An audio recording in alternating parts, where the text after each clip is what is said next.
This program features live coverage of an African safari and may include animal kills and carcasses. Viewer discretion is advised. It is another glorious morning out in the African bush. Listen to these birds. The dawn chorus has arrived and we have arrived, and I'm very excited. We've got lots and lots of plans this morning across our several of our locations, and we have a lovely sunrise, even though it's a bit bright already and the heat is already baking us, but it is beautiful nonetheless. So jump on board, everyone, for your live safari through the African bush.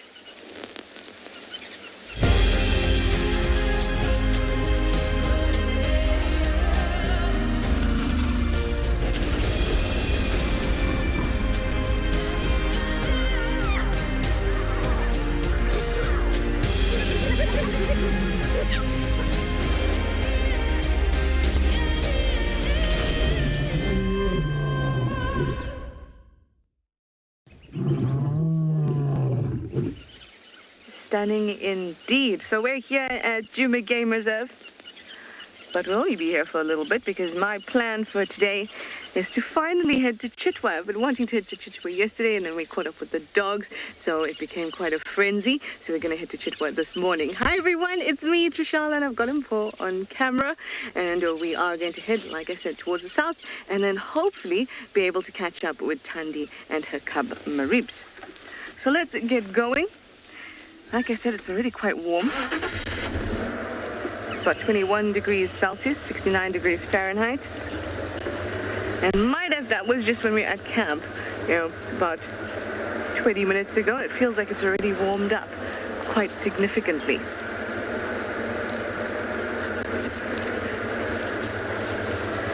So there's a number of reasons I want to head off to that side. Like I said to you, Thandi and cub would be awesome. Plus Chitwa Dam, perhaps some elephants playing in the dam. But I'm actually going to use Mamba Road, which is a road in Djuma that runs from the west to the east. I'm going to use that road to get up to the eastern side, just in case we may, I don't know, I get a feeling about Tlalamba and that area. So that is what I'm hoping for. Now remember, it's your live safari, so won't you use that hashtag Wild Earth? You can even go, come on. You can even go to our website. You can register and you can use our question box. You can also use @FC on the YouTube chat stream. Now here we have a really beautiful old leadwood, but there's some squirrels dashing up and down.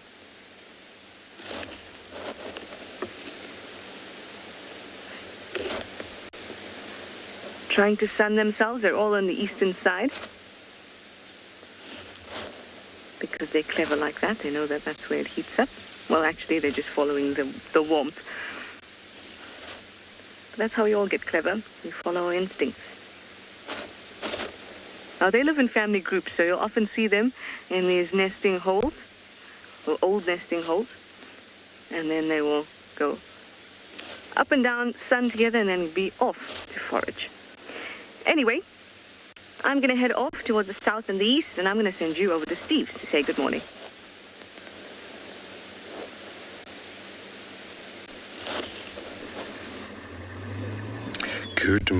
Good morning, everybody. Welcome to the dawn. Welcome to an evoker male by the name of Darkmane. And welcome again to Djuma Private Game Reserve in the Sabi Sands. I hope you are all wonderful. I hope you're all having a wonderful day. My name is Steve, joined by Johan on camera. And, well, Orexon came out this morning to look for Kara, and he found this fellow over here who's a lot bigger than Kara, a lot hairier, and definitely a heavyweight. This is Darkmane, one of the evoker males. I actually met somebody on the weekend who sent me a YouTube link of the Birminghams when they joined this area and when they killed a lot of the cubs. He was asking me if it was myself doing the voiceover, and I said, no, that was before my time. And isn't it interesting to know that the Birminghams were the males that dominated this northern area before these evoker males did? You might hear other vehicles in the sighting. We're not the only ones interested in seeing a big male. So turnarounds of lion prides or should I say dominant males, every 2 to 3, maybe 4 years, depending on the size and strength of the coalition. This is the third year, almost about now. I think they arrived in April of 2018. Someone out there can maybe, there we go, he's had enough. Maybe someone out there can correct me on exactly when it was that they arrived, but it was definitely in my first few months.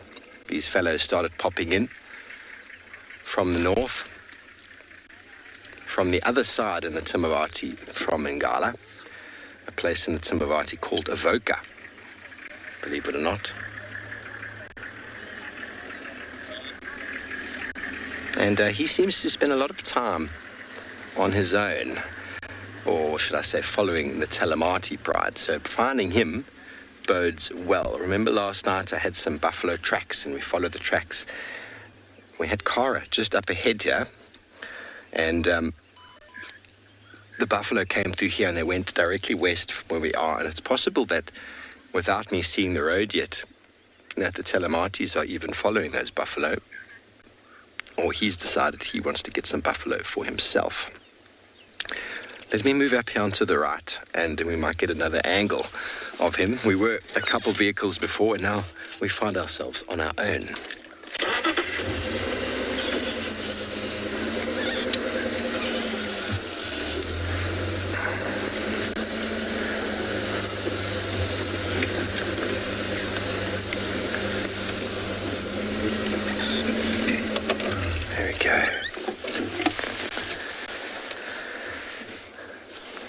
Doesn't look like he's got a full belly, but he's definitely not starving. Still looking in fine condition. It's kind of feeling like that sort of time. There were, I think over December time, a few 4 or 5 youngish males that were sort of hanging around in the Bufusuk area. The Manuleti does provide pretty decent males, and wild male lions as well moving in from the Kruger itself. Finding themselves in these areas could quite easily displace a male like this on his own. He'd be much more powerful in the coalition with his brothers. Well, it seems like it's going to be a wonderful day here today. Let's go see what the weather looks like across all the properties.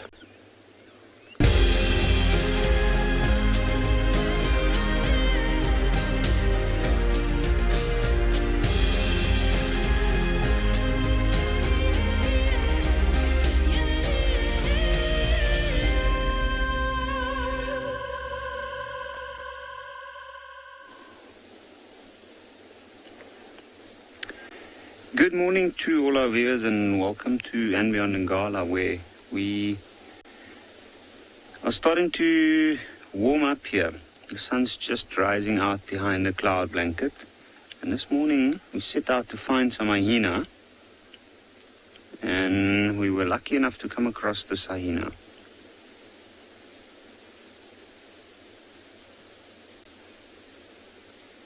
You can see it's just picking up its head every now and again to have a look and see what's going on. Now, I'm Yapi. Behind the camera, we've got Gert. And we decided this morning to head out to one of the crests nearby in the central parts. And then what we're going to do is we'll see if we might get lucky to find a den site. Now, I was wondering when the hyena would stand up because she was laying right out in the patch with short grass on the sand, probably for a bit of heat, and I'm sure she was actually waiting for the sun. Well, I'm calling it a she, I'm not too sure, I'm just judging from the size at this point. It looks like it's found a better spot now.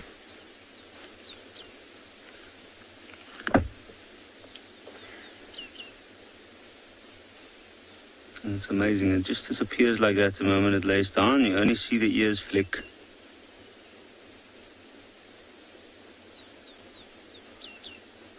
And that's what makes this animal potentially really, really dangerous in this particular area, because there's a lot of general game in this part, and it's quite a large clearing. It used to be an old landing strip, And with all the young animals around, you do find sometimes the hyenas might try and actually attempt a hunt. I'm not sure if there are any others. I've only seen this one here. And judging from the fact that it's on its own, which we usually see in this particular area, we find that the hyenas travel off on their own early morning and early evening, and that way they spread out, they cover large distances. They do come across something, they might contact the rest of the clan. I can hear some impalas alarming as well. I'm sure it's because of the hyena. Maybe they're seeing it from where they are. There's a herd of impala not too far from the hyena, standing in the shade. I think this morning is going to be quite warm in about an hour's time. You can see there's the impalas. All you see is the tails flicking and the ears moving, still standing huddled together.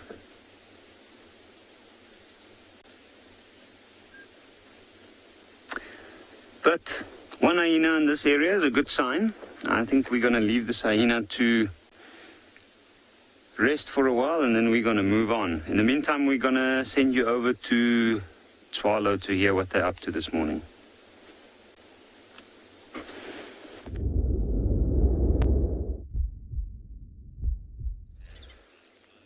Well, a very good morning to everybody from the western reaches of South Africa. And we have gone over the first dune this morning, and what a beautiful scene we have to share with you. We are sitting in the middle of a dune street looking directly due east.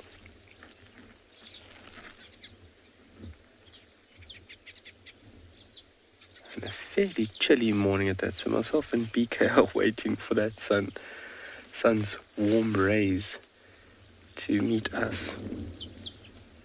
Yes, good morning, my name is Carl, behind camera is BK. Good morning. And we are meandering a little bit west. We are just going over these first set of dunes. And there's a lot of bird activity here. If I'm just going to give you a few seconds just to tap in here. There's quite a lot of activity of birds. You can just hear them calling. They're moving through this dune street.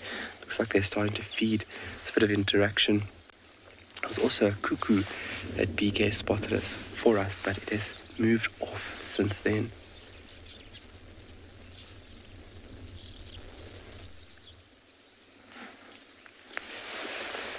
These sections of Tswalu are really beautiful, crossing over these ancient sand dunes, and then you come into the middle part of them, which we refer to as the dune street. BK in front of us over here, right on top of this tree, top of the blackthorn, beautiful little robin species. Lovely, look at that.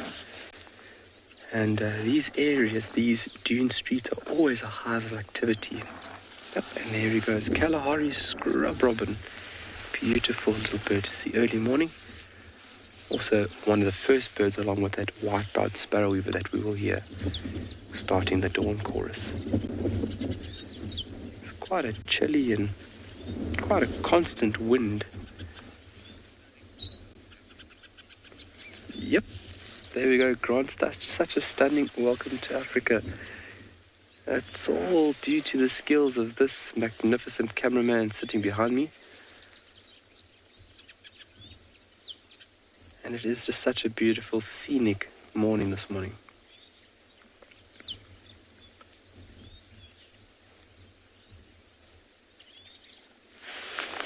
There's some more here. So the very top of that dune crest, you'll see BK, sorry man, can you punch in the side here? This blackthorn here to our 1 o'clock, just on top, do you see the birds moving there? There we go, there's one or two small birds. Oh, there it flies. There's still one there. Got it. Just to the right. There's another small bird just to the right. There it is. The yellow vent. There we go. Yes. We're talking about birds and one of the smallest birds in South Africa. Little Kalahari scrub robin. Come on, give us another sing.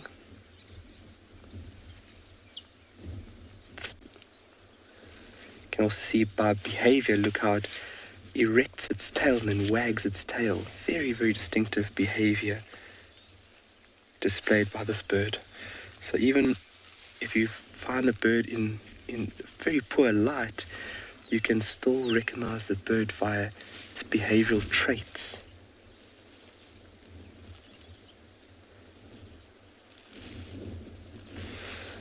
Alrighty, there's two of them. Fantastic. So, very good morning from us. Let's send you over to somebody else for a good morning.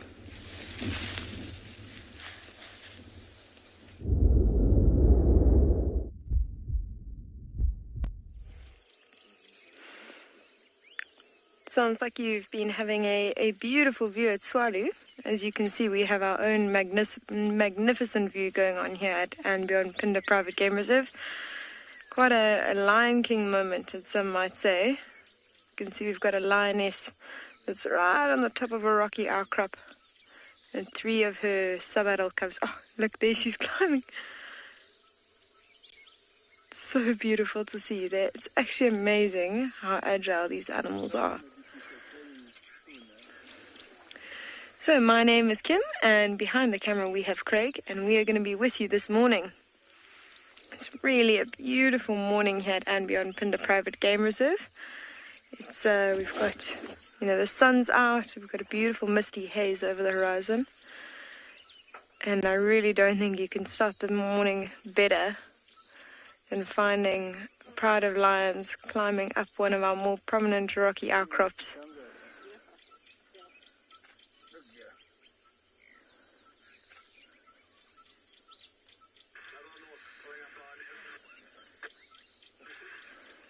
I mean, just look at that profile. It's sort of taking your breath away. And those younger ones are so cute climbing up. You can see that one on the far right is actually smelling a bush. And the lioness earlier went to that same bush and did a phlegm and grimace. When they pull their teeth back and they pull the scent onto the Jacobson's organ, an organ at the back of their palate that enables them to extract information from the scent of urine. It makes me think that there's scent marking of most likely a leopard around here. This is very much leopard territory. In fact, a rocky outcrop like this is a perfect area for leopards to den.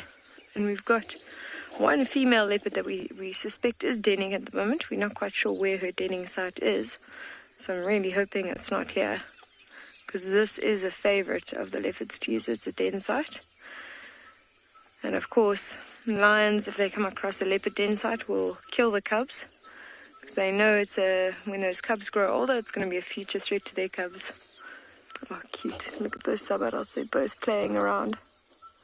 So for our regular viewers, this is indeed mountain pride. I'm sure you've figured that out. Oh, look at that.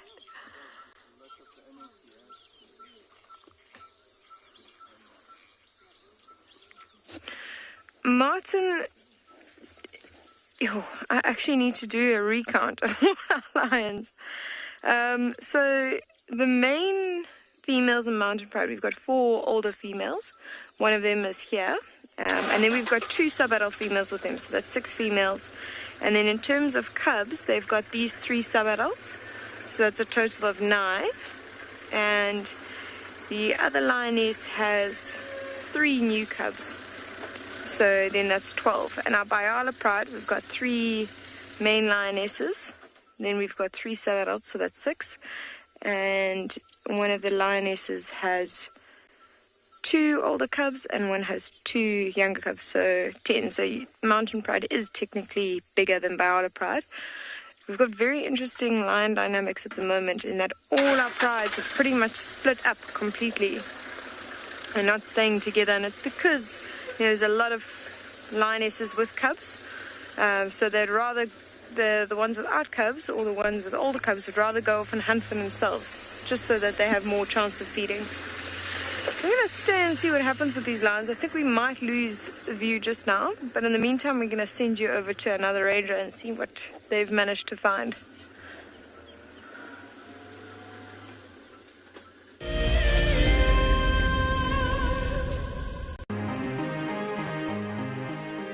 I'm absolutely delighted to have won the February prize draw for 3 nights for 6 people at the Djuma Private Game Reserve. I absolutely love everything Wild Earth has to offer. I find the guides extremely knowledgeable and will go above and beyond to ensure a great safari experience. I will be taking my husband and family from the UK to experience this once-in-a-lifetime opportunity. One of the main reasons I joined the Wild Earth Explorer program was for the fireside chats and also to win an incredible prize, which I am so fortunate to win and incredibly happy. I would like to thank Wild Earth for this amazing prize and cannot wait to meet the team.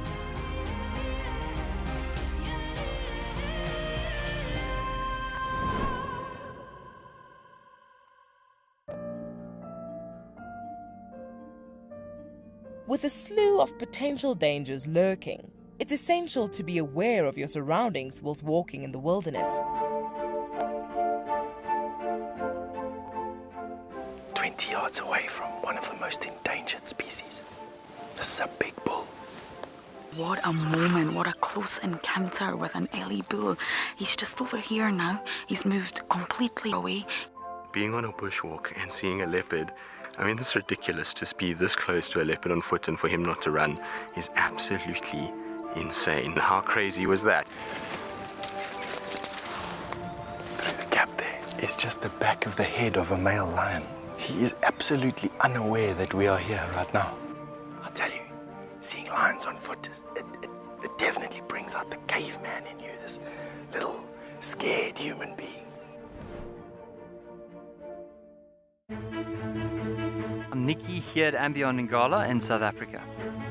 I love getting questions from viewers about all the small things within the environment and how it all is integrated with one another. If you want to ask me any questions, please simply register with the Wild Earth website, head across to the Live Safari page and then post your questions there. I'm looking forward to chatting to you on my next Wild Earth drive.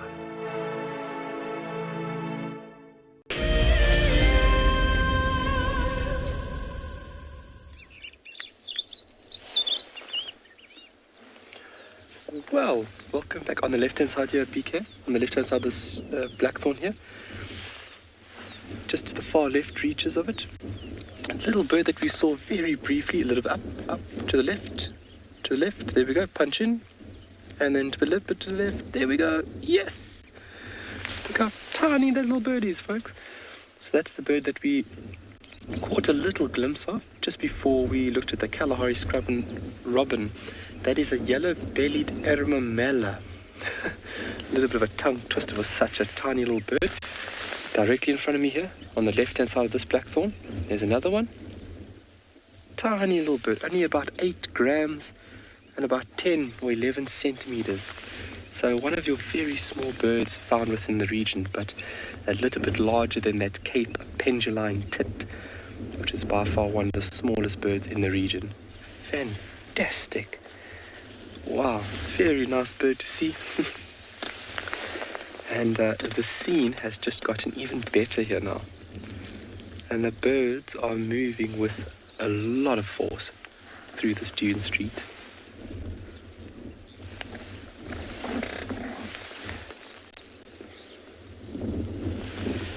Obviously relying on bird calls, a very efficient way of locking down the position of a bird. Ooh, look what BK has found us. So, we saw this bird coming into the dune street, and I think that its host parents are somewhere here, because when we initially got into the street, I thought BK was saying, oh, there's a kudu, and I'm trying to find this kudu. Oh, by the love of me, I could not see it. And eventually, obviously with the wind, he's like, the cuckoo. I was like, oh, the cuckoo.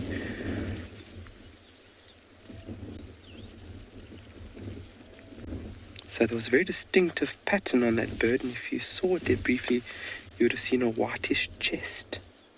Let's see if we can see it there again. Maybe we can get another glimpse. They are very sneaky birds.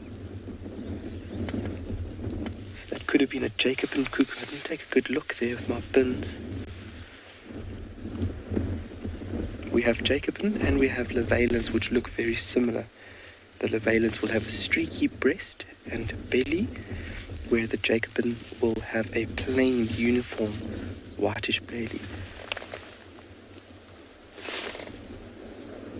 Oh, is it gone? So they would have found a host, its mother would have found a host, deposited the egg in the nest, and then from there it would have departed with that little package.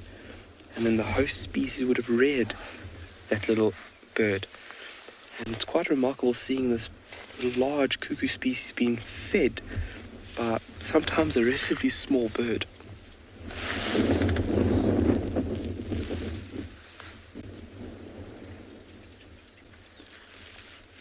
Just trying to pick it up again. Lovely, the sun is on us. It's still not warm with that chilly breeze we have got going.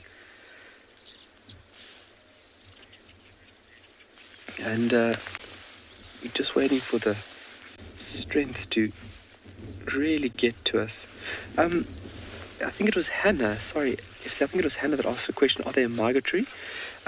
Yes, so if you look at most of them the females would lay eggs here in the summer, and then they would migrate further north into Africa. And also depends on what species as well.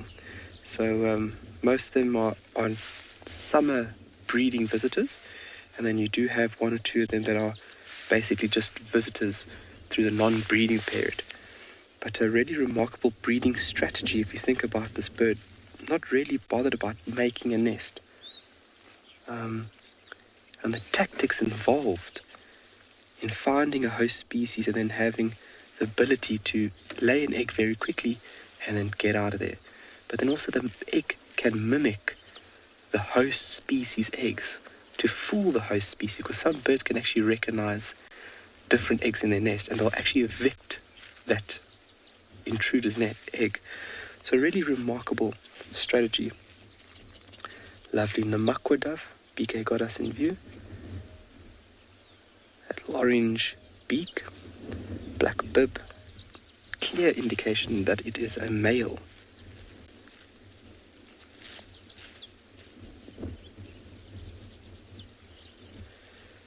So most of those cuckoos will be inter-Africa migrants, so going further north into Africa and then coming down here in our summer, for when obviously the conditions are more favorable.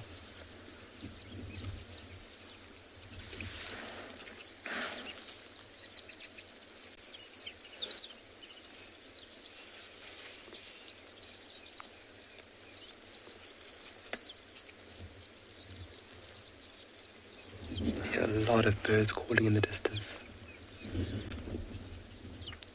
Very overlooked bird, the Namakwa dove, but has to be one of the most elegant looking species within the dove grouping, let's say it that.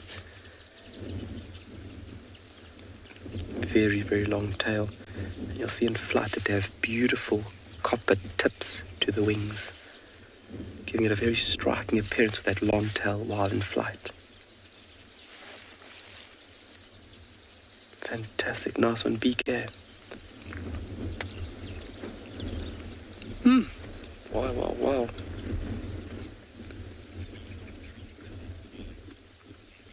Demi, yes, we do have drongos in Tswalu.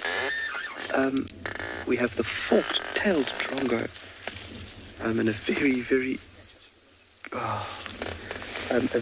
very prominent bird through a certain time of the year, and really nice to follow and watch because they are very clever birds, and they've got an array of different calls. Their flight and their feeding behavior is also very intriguing. So a really nice bird to see, a fork-tailed drongo.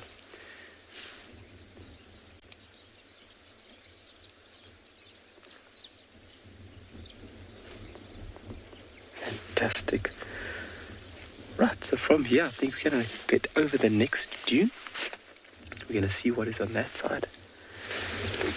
Because these dune streets are very active in early morning. Let's start up here and see what we can see from the top over here. It's also great to use it as a vantage point when you are looking for animals. Make sure we don't hurt any vegetation. We don't need to. Go. You can see right in front of us, you can see how the topography starts to increase.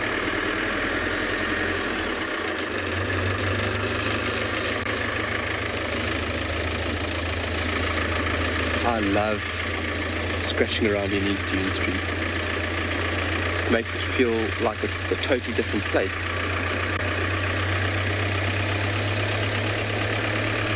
Alright, so we are bumbling along. Let's send you over to somebody else who is also bumbling along.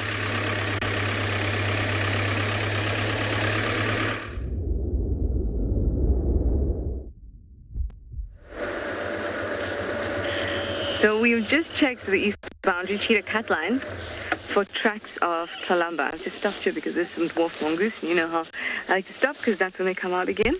But let me just tell you that we are looking for tracks of Tlalamba, and obviously there weren't any, unfortunately. But the last time she was seen with... Oh, there we go. Last time she was seen by one of the guides with what appeared to be suckle marks was on this road. So I was checking the junctions, and unfortunately, nothing. Here we go. Is that a mongoose? Oh, these are little ones. These are little guys. Look at that.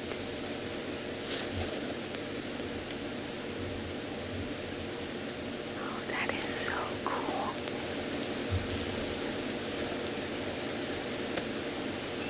I always find that the older guys know that what the vehicle is, have an experience, some sort of knowledge and experience of the vehicle. But the younger ones don't quite, so they come quite close. Because it's heated up quite quickly. Today, they're out and about very early.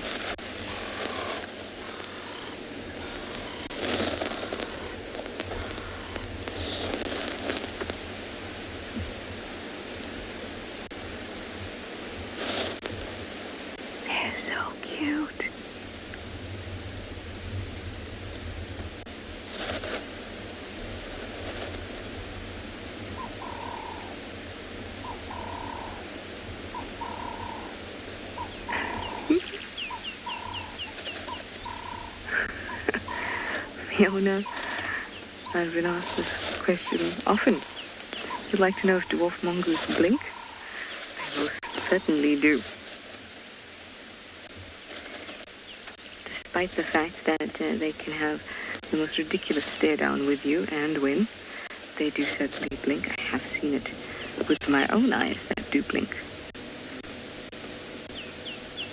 Also, being mammals, it's very difficult for them not to blink, because they need to keep moisture in their eyes.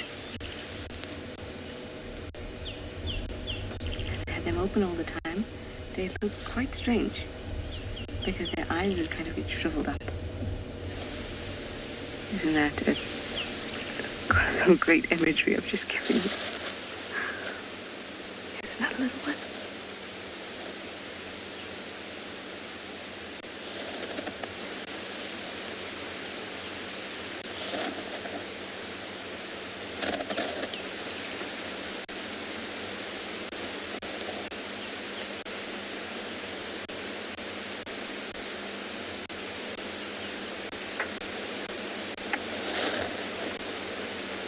I just love watching them. They're always doing something.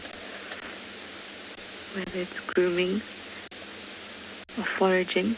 But my best or my favorite bits about being with them is when they interact with each other and they play. Sometimes they give each other these almost hugs. Other times they fight.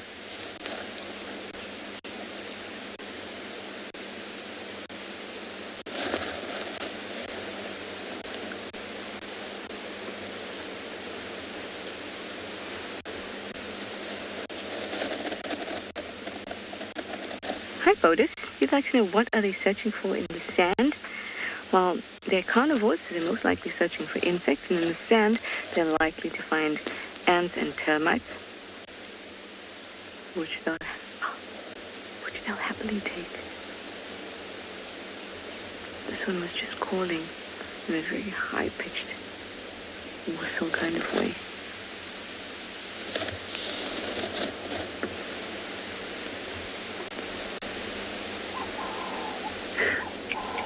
Sorry, Mike, can you drive radio?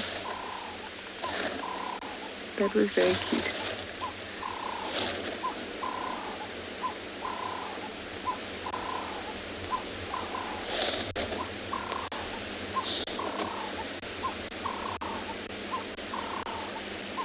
I love in the morning when you get to see them. And I always manage to catch them when they're moving from one side of the road to the other, because there's one right here, because they're obviously going off foraging from wherever they've slept for the night. There's a little one right next to me. I don't think you'll be able to see it. I'm just going to shift in case you can. Somewhere there. So when they're going out foraging, you'll find that they're like one at a time scurry across the road. Just a hint there. Darcy Ann, they certainly are adorable. They're so cute. Look at this. Are you learning from hyena cubs?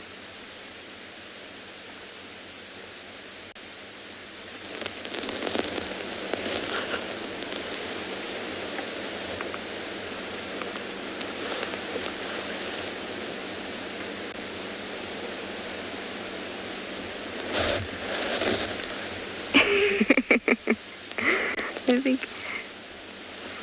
Oh, and they're all gone. So they're all gone off foraging now. I can still hear them, but I can't see any.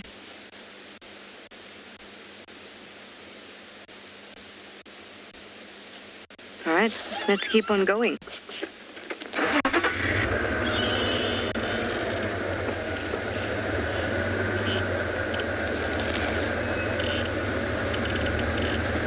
They are some of the cutest sightings, and they have some really interesting behavior. So whenever I see them, and I always hope that we won't just get to see the ordinary, but the extraordinary too. We get to see them grooming in the sense of a grooming contest to decide dominance. So it's always worth a stop. All right, well, we're moving now towards Chitwa, and we're going to send you over to Steve, who's also in a bit of a bump.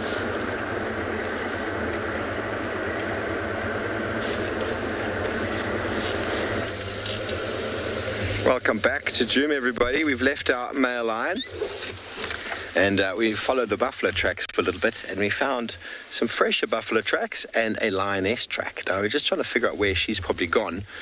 But here, very clear evidence of buffalo that came onto this road here. We're running up and down. There's some very fresh dung.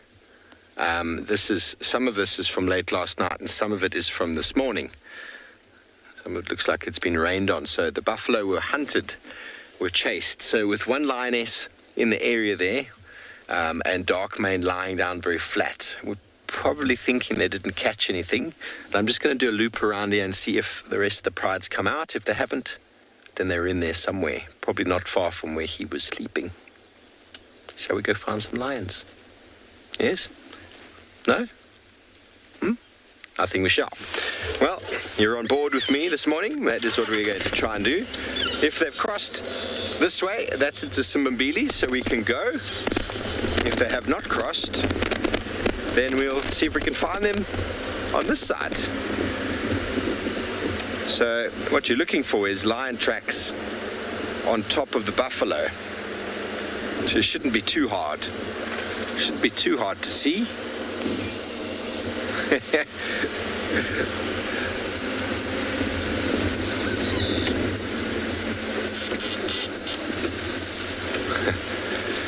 Justin, I've definitely had buffaloes running, but it is quite something to witness. A stampede, I mean, you're talking about more than a couple hundred running. I've definitely been involved in something like that when the lions are hunting, but it's, what on earth is going on with this road? This is the road. It's nothing quite like the Lion King where those wildebeest go running through the valley. But when they do move, it is quite a force to be reckoned with. And it's very hard for the lions to pick them off. So I have indeed been involved in buffaloes moving like that. Creates a lot of dust, a lot of turbulence, and they do flatten the vegetation. So it's actually quite a nice thing. They leave a lot of poo along the way, they churn up the ground. Okay, so most of the buffalo activity was back there, and so far, no lion tracks.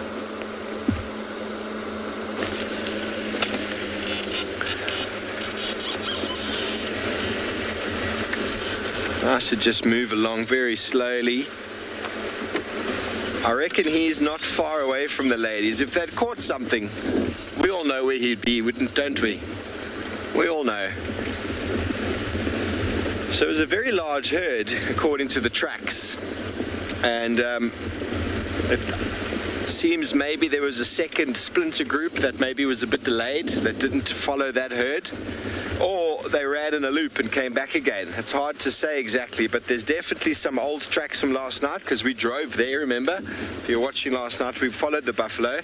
And then there was tracks of buffalo and fresh dung on top of my vehicle tracks. And on top of the rain, there was a little bit of moisture last night, which just sort of speckled the ground.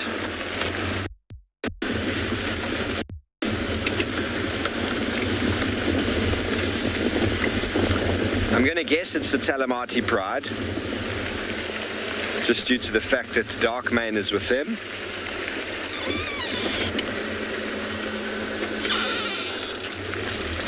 Abu Dhabi, stay safe on safari. You just stay in the vehicle and listen to your guide. And if the guide says it's okay to get off the vehicle, do so. So if you come out here, you just listen to the trained professional in the driver's seat. You should always be going to a lodge that's got trained professionals in the driver's seat. It is kind of the standard. And just do exactly what you're told, and everything will be fine. The problem comes when people think that they know better and they go and do things that they shouldn't do, like sleeping outside or going for a walk on their own, or these sort of things. You can't just go for a walk, everybody. Unfortunately, it's just not on the cards. If you go with a trained professional, by all means. And sleeping outside, if you've been given the go-ahead in certain places, by all means. But don't just think, oh, it's warm tonight, I'm going to sleep outside. No, I wouldn't do that. Okay, so this is another road that will take us back towards Dark Mane, but I'm going to do a further loop to see if where the pride came from, first of all, and where they've gotten to. So I do apologize, my head hanging out the side of the car here. Just looking for some tracks. There is some buffalo dung from yesterday. Okay, well, we're going to see if we can figure out where these lions are hanging out, and while we do so, we're going to send you over to Tswalu Kalahari.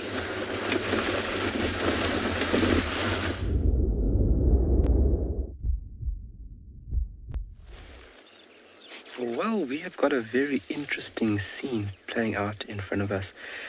Myself and BK have stopped on top of this dune crest, and it's very important that you don't just rush into things. Everything is on its own time schedule here. Ooh. And sitting on top of a dune crest, you basically are not interfering with anything. And from this height advantage that we have, we can watch animals just like this. Look how far we are without disturbing them. And here we got two male blue wildebeest. It looks like there's a little bit of confrontation from these two males. You saw just now previously both of them taking their horns in the forehead of their face, basically rubbing it into the soil. Bit of pawing of the ground. Oh, look at that.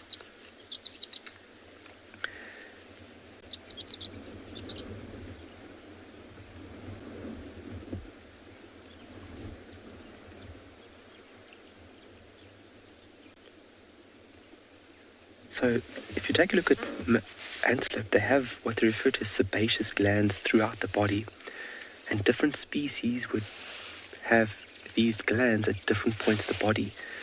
So pawing the ground like that, they actually have what they refer to as interdigital glands, and they are able to deposit a scent, their own unique scent signature, into the soil. So there was definitely a little bit of confrontation. So the one bull thinks that he is much stronger and more dominant. Just go to the left there, please, BK. See, the one is now rubbing his face on that trunk.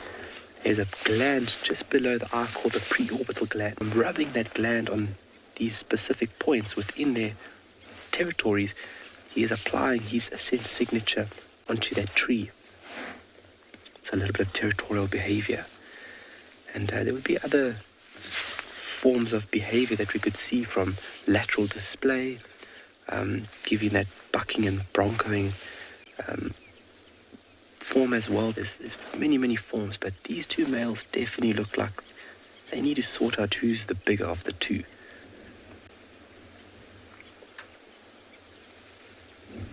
There might just be two bulls just associating each other, just associating themselves with each other. And it's also very nice because then you have a partner to practice before the mating season.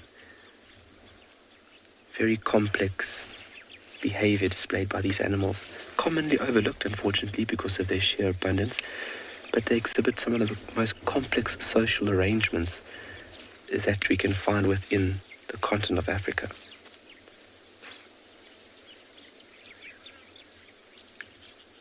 See the one male on the left turning broadside to his opponent.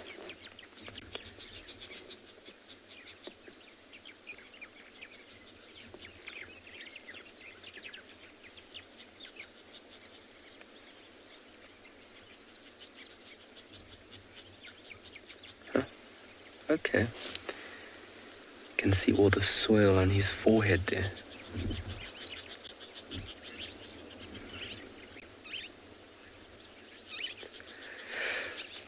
Bodus, so if it was a fight for dominance, they would be going at it, and they would not let up until there was a winner, until one was physically chased off.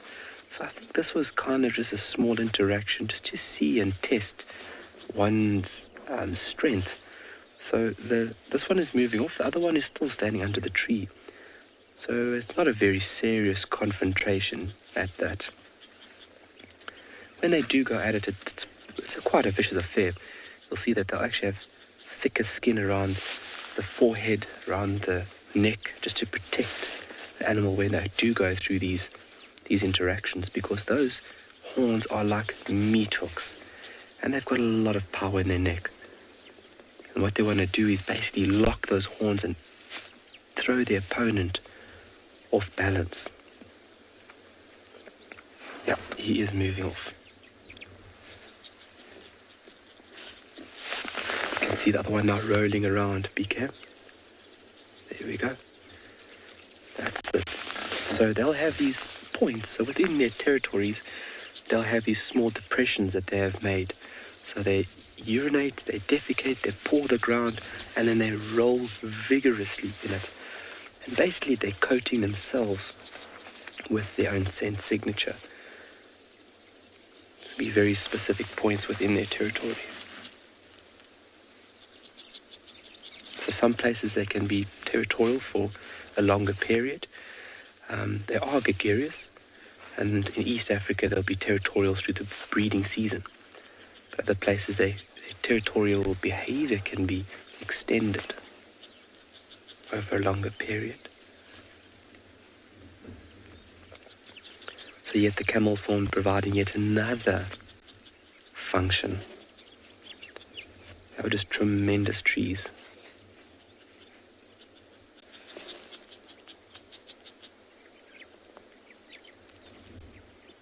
Very sturdy, strong-looking animal. Yeah. Smelling the ground.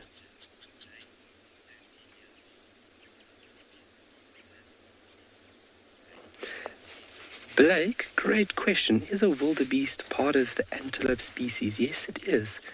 You can see from those beautiful displayed horns that he is part of the antelope family. But if you look at another defining characteristic is those cloven hooves. He's also a ruminant. Obviously, he'll regurgitate vegetative matter a bit later. But he is part of this very diverse group of hooved ungulates. In Africa, there is 75 different species of antelope. Very, very broad spectrum. And wherever you have vegetation along this beautiful continent, you'll have a specific antelope that is best suited to that vegetative group. These guys are designed to be on the move all the time. So that broad muzzle coming into play now, allowing him to get nice and low. And that's normally why you see zebra and wildebeest together, is because you can see that broad, blunt muzzle. He needs quite a short height of grass in order to crop. So he'll actually associate himself with zebra. It's something we refer to as grazing facilitation, whereas the zebra's mouth structure enables it to crop the top parts. And once the top part is cropped, the wildebeest then comes in and then utilizes that lower band of grass.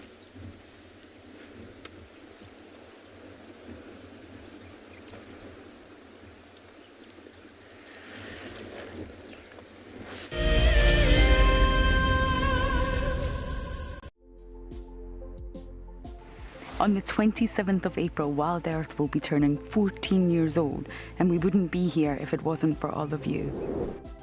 And to celebrate, we will be finishing the beautiful book that we started last year that looks at the history so far. But we do need you to be part of it. Please submit your most memorable sighting, or what Wild Earth means to you, or even just your name and a comment to be included inside the book.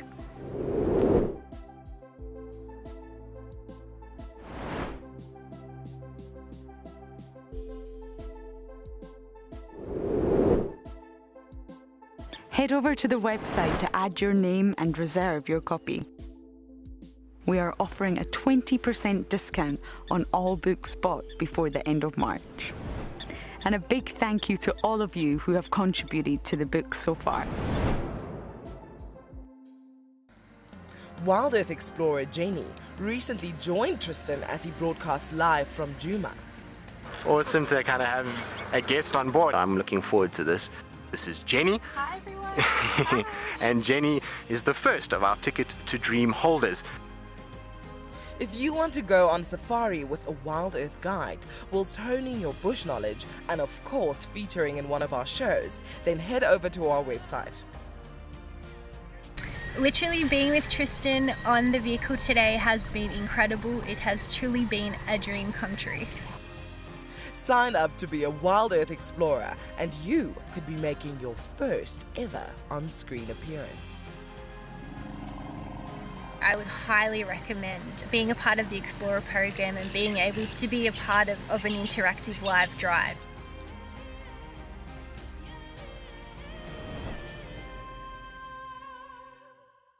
My name is Ross and I'm a field guide at and beyond Pinder Private Game Reserve.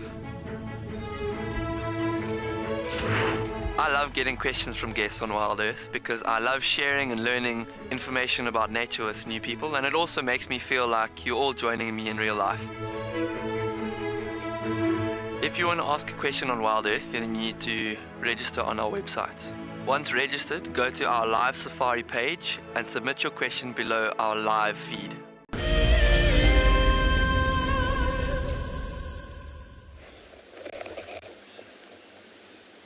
We've made it to Chitwa Dam, and now one of my favorite birds is giving us a bit of a show.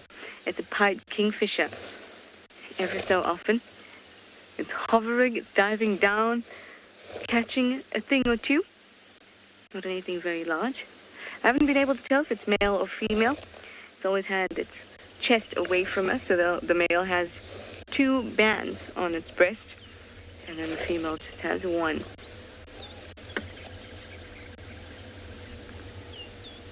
Look at it readying itself. using those specially adapted eyes to be able to look and judge the distance that it needs to go to actually strike prey. Because in water, the light refracts differently. So where you want to, pick something off the bottom of a pool, it's a little difficult because where you put your hand or where you think the object is, it's not exactly where it is. The pied kingfisher has specially adapted eyes so that it is able to locate or calculate the location of its prey accurately. So unlike us, when your pool toy reaches the bottom of the pool and you go down and then you have to move your hand around, pied kingfisher doesn't have time to do that. That brain is making lots of calculations to make sure it strikes its prey directly.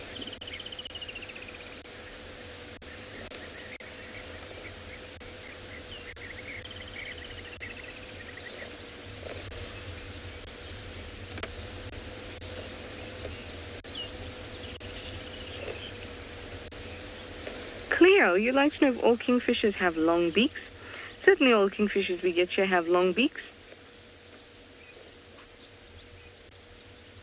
A long beak means that you can grab hold of things that wriggle without them irritating your face or, well, basically touching you. So it's kind of like, if you imagine pincers, tweezers, as I was actually meant to say, but the word pincers came out of my mouth. Tweezers, leopard. This is what I love about being at Chitwa.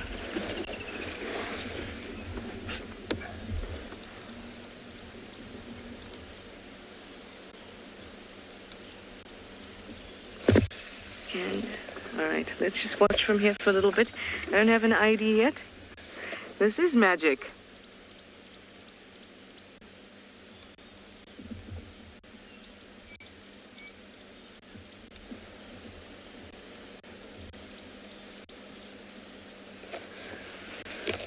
My binos can't get in on that face.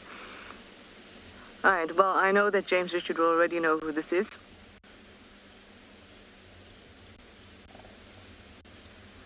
They're very stocky. Do I see it too? I wonder if this is Shasha.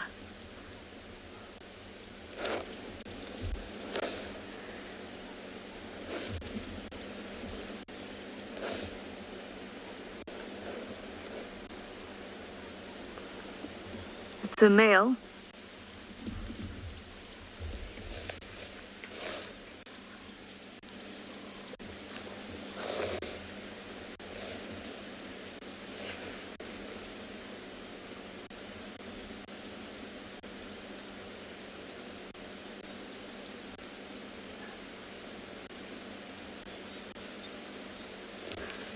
That was insane timing of looking up because the pied kingfisher is all the way on the other side. Just looked up in time.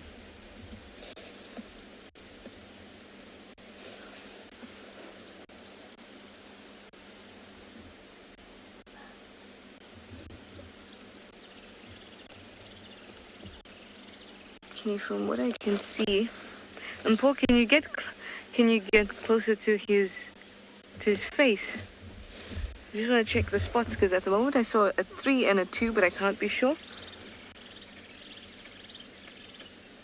Yep, there's 3.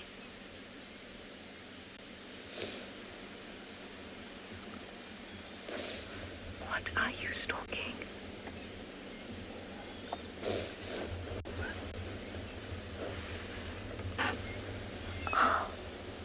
Oh, they're Impala right behind all of you.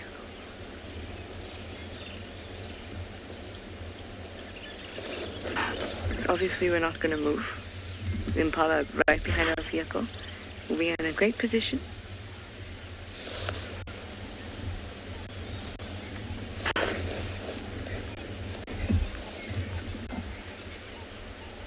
Stuck down into that drainage now.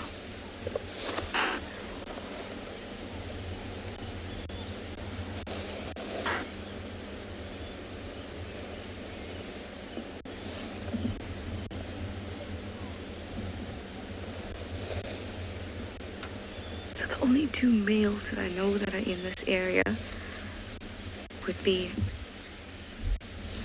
Shasha, which is Sabria's son, or Maribs, which is Tanya's son.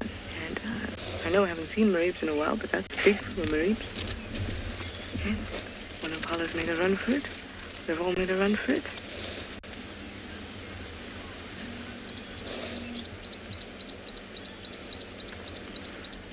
Nothing else behind us? Okay. All the Impalas have fled. I'll just show them to you because they're quite vulnerable. Quite young. Just hang on. Wow! That's another one I didn't think about. Kuchava's son. Gosh, I haven't seen that cub in forever. James Richard, thank you so much. I didn't even think about Kuchava's son. Alright, off they go there.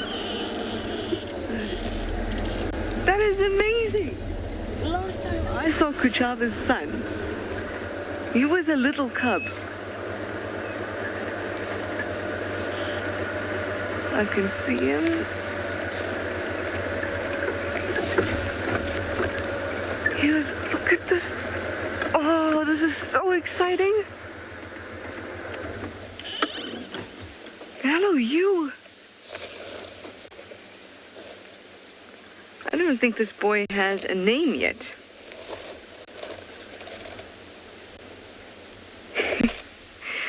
I recently drew a picture of him from when he was about 8 months old. He is a very, very stocky boy.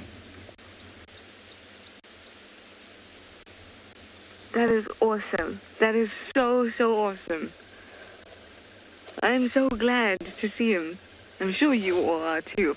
I almost forgot that Kuchava's son would also be in the area. I'm not sure when the last time oh, I think you might have seen him with Tristan.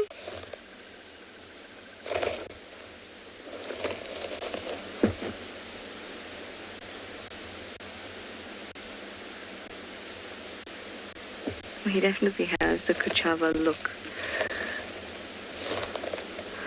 Maybe, if we're lucky, Kuchava might be close by too.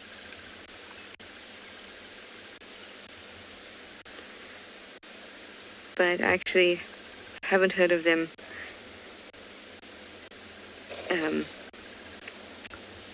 together too much.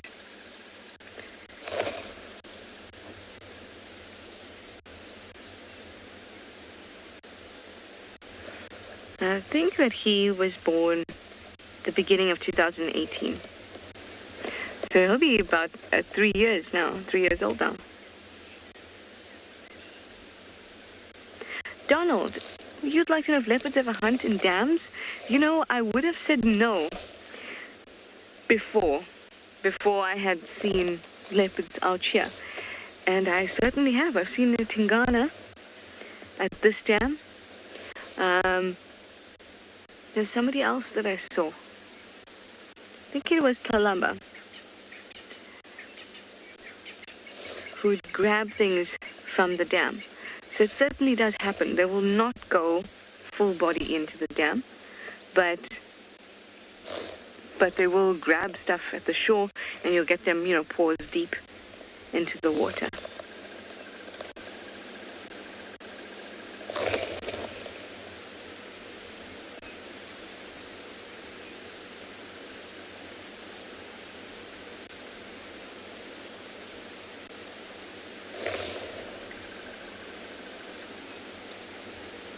Amazing. What a special, special sighting. This has made my day. I'm ecstatic to see this boy.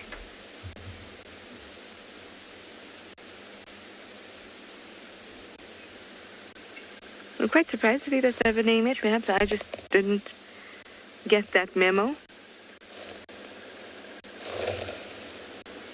But I knew Sabri's cubs had got names.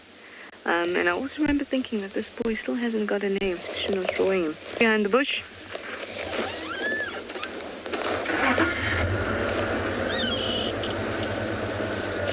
That's exciting. I'm happy. I'm a happy little Vegemite. Okay.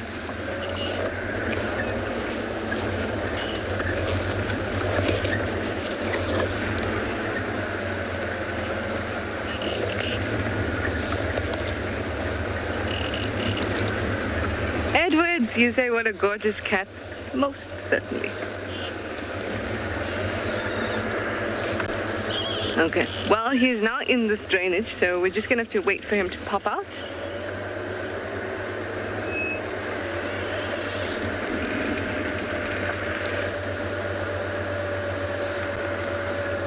There's a crocodile right there. Alright, it's a difficult area to navigate, so I'm just gonna pop on top here and look properly with my eyes. And I'm going to show you the crocodile that's not very far from the edge of the dam. Normally see them very far in.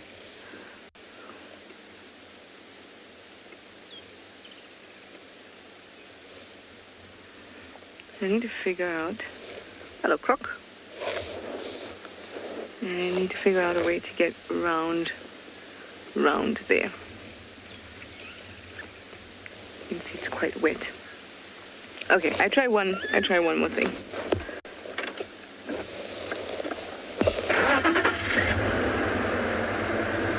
RF, you'd like to know what the naming process of leopards in Djuma is?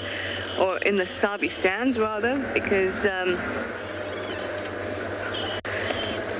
we're actually on Chitwa. So in the Sabi Sands,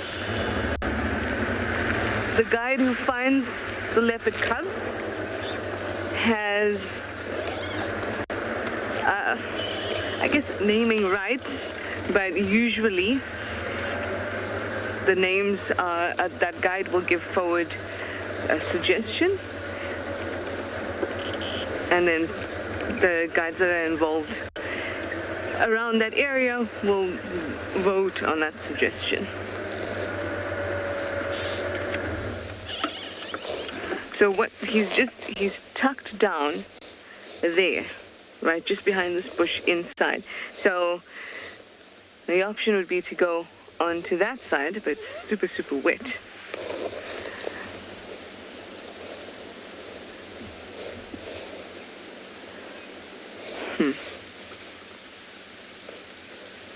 Patience pants, patience pants, patience pants.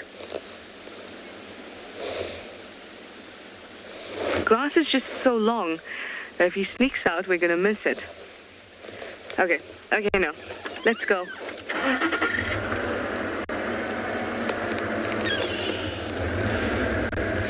Firstly, I'm just gonna go further down here and see if we can look up.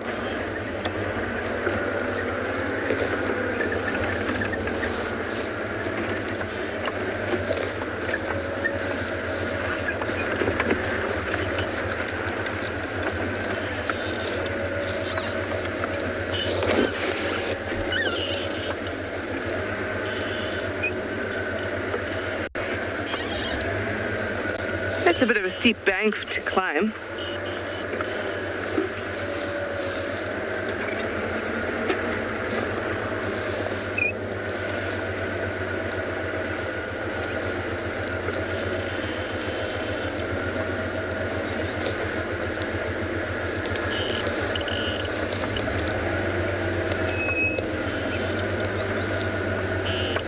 Nay, I don't see anywhere.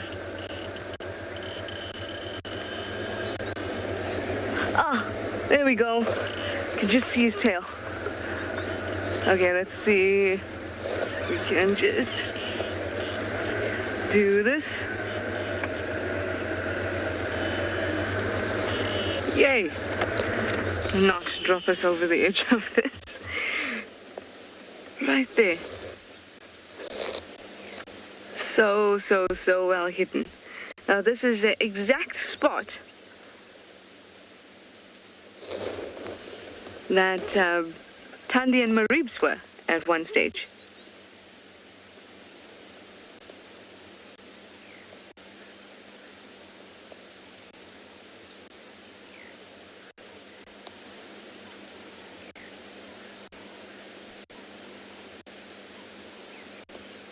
This looks like he's got something there.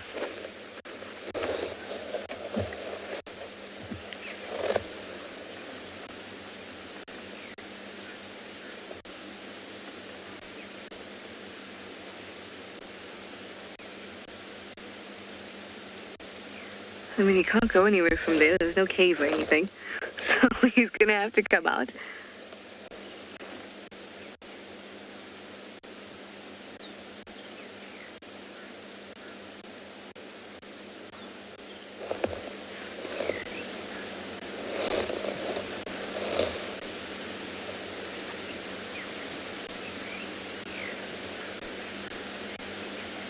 So we were talking about the naming processes. I really have no idea why he hasn't been named. And like I said, it's usually the responsibility of the guide and the lodge or the area in which he's been found to have named him. And I don't know who found him. And I'm quite sure he was found on Chitwood, but he could have easily been found on Torchwood too, because Kuchabe's mother and himself are seen around there too. Well, we're going to hang tight and see if he pops out again. I'll send you over to Yapi at Ngala.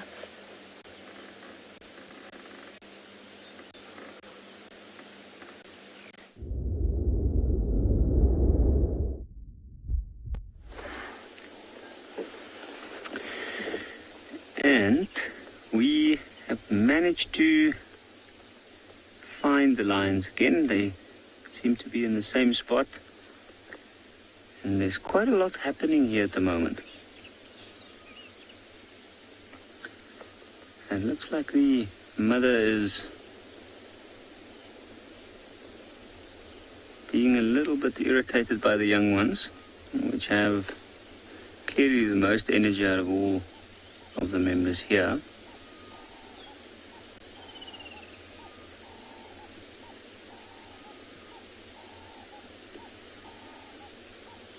You can see the little ones are sitting around. They look quite confused. It's because they're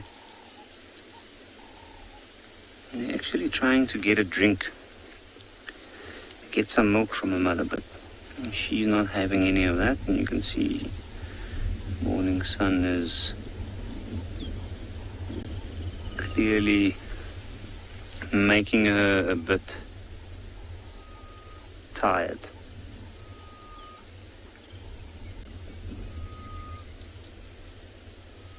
Let's have a look. This little one's probably going to try to get in there.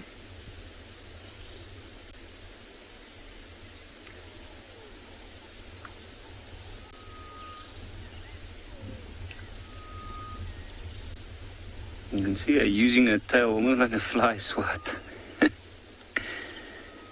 There are also some flies here, but also maybe it's a hint to the little one to move off without spending too much energy.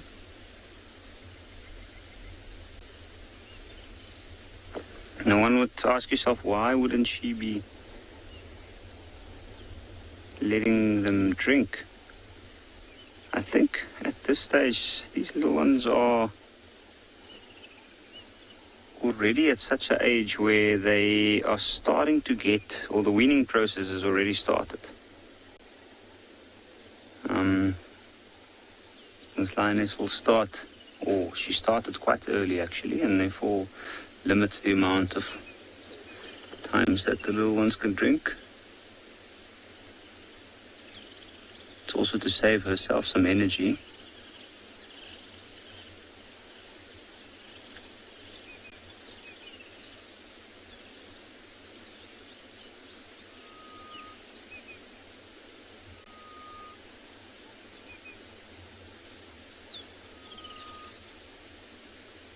Now, I haven't seen these little ones in almost 2 weeks now. But it is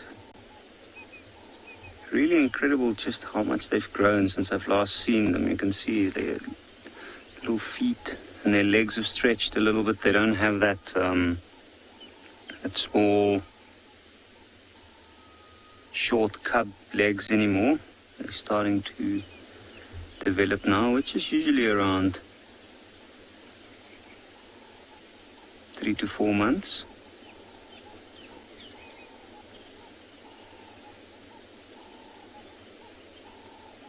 I think the lioness's efforts have paid off. You can see now, and they've gone down for a little lay down and a quick nap.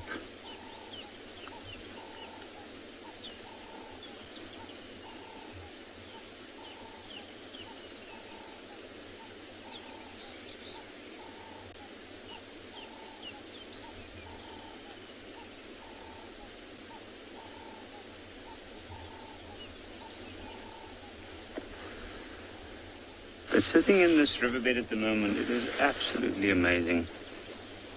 It is so dense away from the riverbed, and I think that's why these lions have been spending a lot of time here. There is good cover to hide the little cubs, which is also somewhere in this area. But just look at all that green up on the bank. It looks literally like a jungle.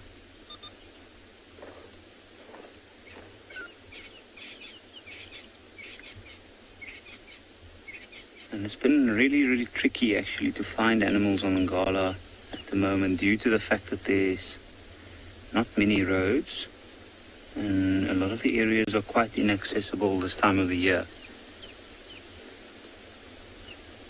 But that's not necessarily a bad thing. In fact, that's a very good thing.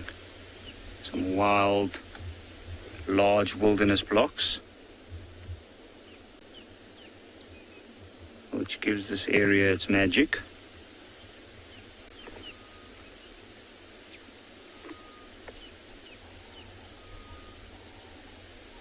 And we've started to see other lions move into the area as well, like from the outskirts of the reserve.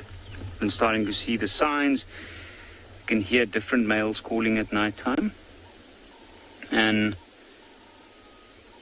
I think now with the season changing and it getting a little bit drier, it should be interesting to see how these lions will be affected by the changing of the season.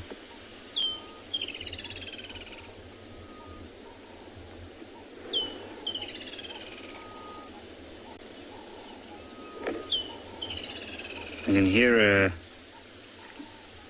woodland kingfisher calling, quite a late call still. Someone was asking me the other day if they're still around, and I'm sure they were still around. I haven't been hearing them that often out in the rest of the reserve away from the Timbavati, but down here we still hear them calling regularly.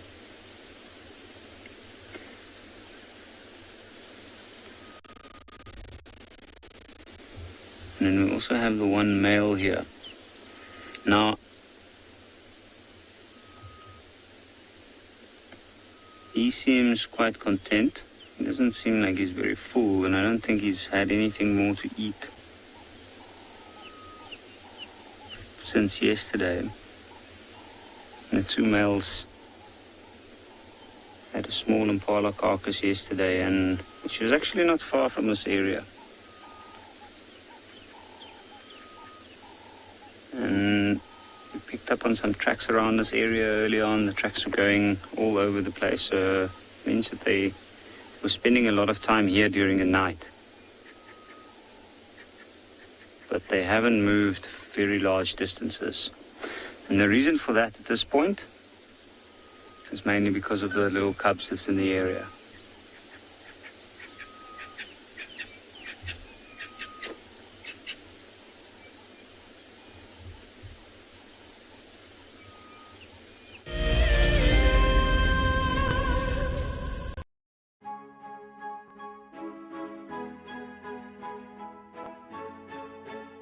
Hi, my name is Damon and I'm a guide here at and Beyond Pinder Private Game Reserve. Join me and our resident ecologist Craig Sholto Douglas at the fireside on the 21st of March for a discussion on 2 of our conservation projects. In early 2016, Beyond was faced with the fact that without some serious intervention, our rhino population could be in some serious trouble. And so a decision was made to start a rhino dehorning program. Sadly, the fastest mammal on land, the cheetah, is also racing towards extinction. The Beyond Phinda Conservation Team has been working on a project that aims to increase the genetic integrity of cheetah in protected areas around the country. Sign up to be a Wild Earth Explorer and join us for a lively debate where we'll answer as many of your questions as possible. Our lives are dictated by alarm clocks, traffic jams, constant multitasking, and countless distractions. The wilderness is where many of us feel the most human. On a bushwalk, we become part of the natural landscape. As you step off the vehicle, everything comes alive.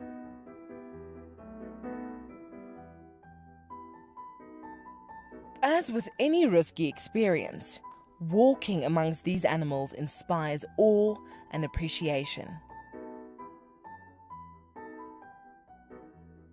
Now, it's your turn to go on a bushwalk.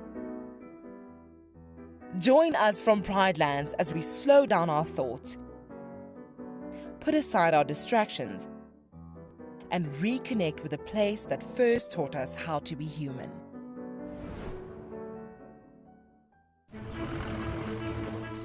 My name is Taylor McCurdy and I work for Eco Training. I love hearing from all of the viewers. However, I particularly enjoy those of you who have been watching for a few years. Your questions are just so advanced and they really get me thinking.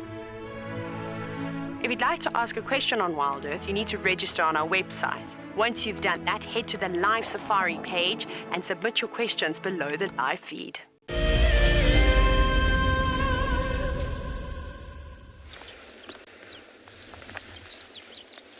Alrighty, just taking the time to look at all the small things.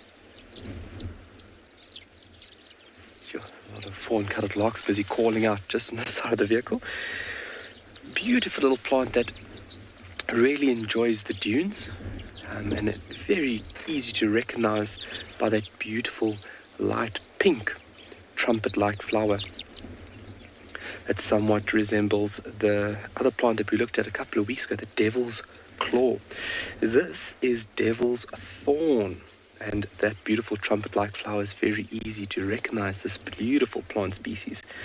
So this is a perennial, and that stem would be growing from a woody root stock, very extensive underground storage compartment to withstand unfavorable periods of the year. And then when you have rains or favorable periods, flowering as it is now.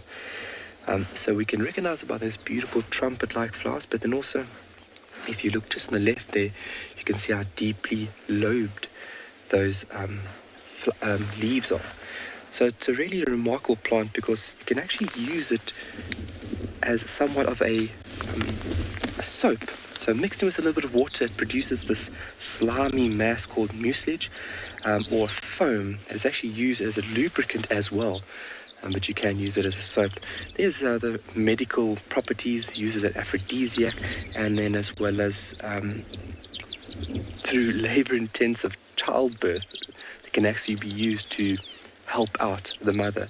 But looking at plants, and obviously the most recognizable or the most prominent feature about plants is definitely the lovely flowers, and they are doing a remarkable job at obviously attracting certain pollinators.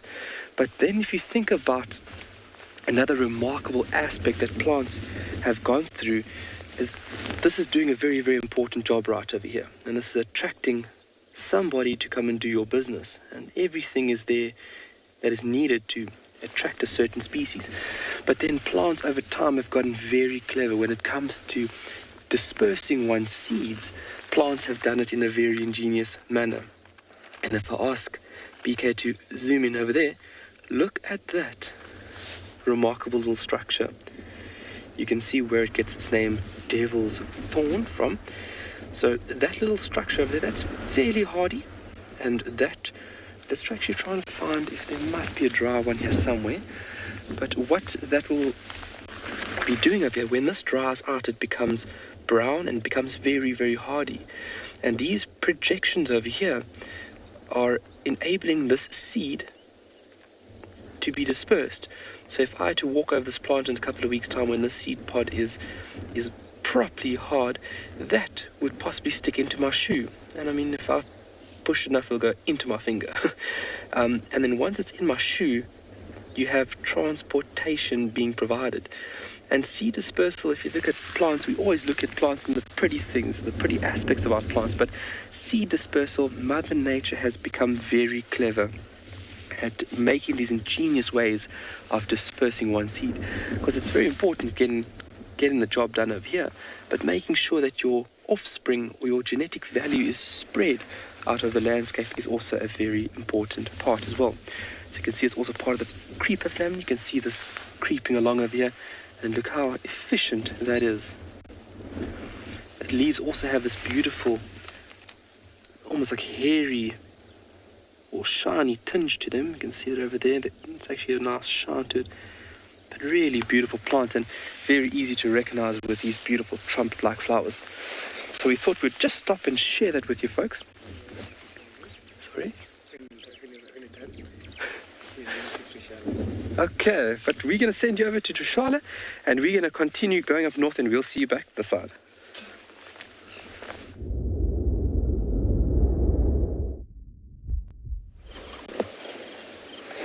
This boy is busy hunting. Can you hear this water? Amazing. Well, what could it be?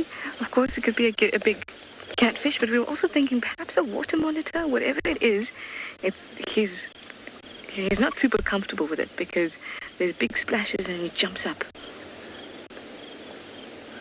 This is the best view we can get.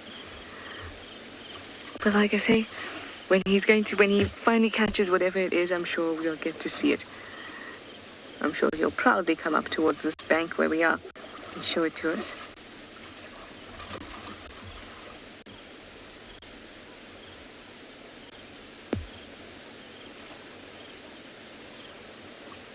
So this is the overflow from the dam, like I said, so it could be filled with all sorts of things.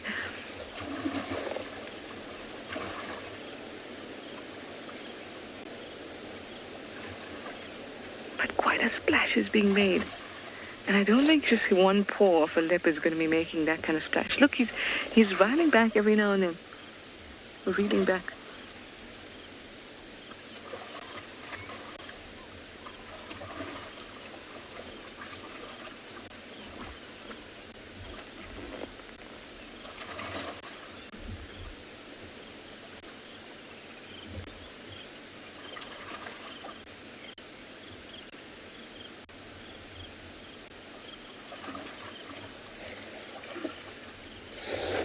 What could it be? What could it be?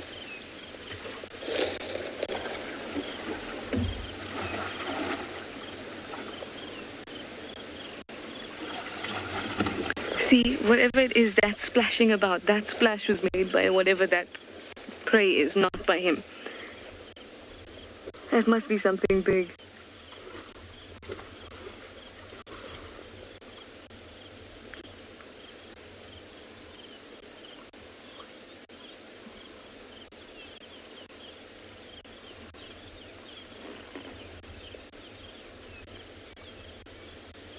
Hi. Hello. Yes, we're watching you and your antics.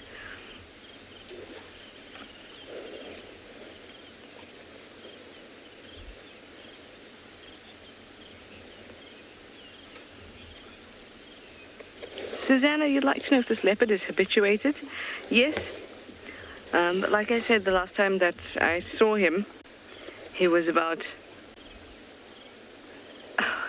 a year. I think maybe even a little older. And he at that point was not totally comfortable with the vehicles, but since then, from what I've heard at least, that he is much more comfortable, and today he's certainly shown that he is much more comfortable with the vehicles. The first time I saw him, he was about just under a year.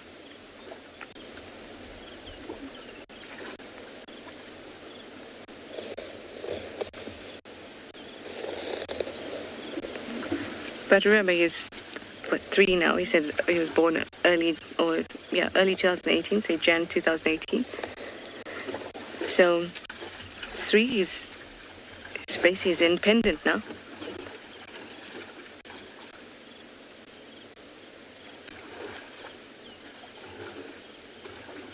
Listen to this.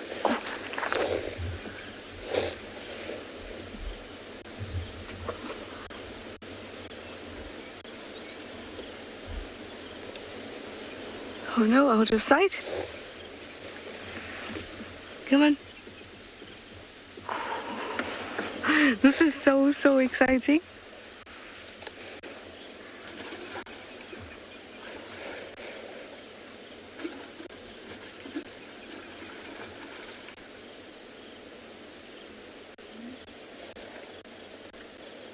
Now he and his mother have still been seen in close proximity.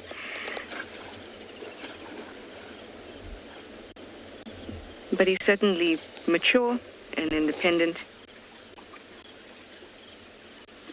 And he's comfortable with vehicles, so I hope that this will mean more sightings with him.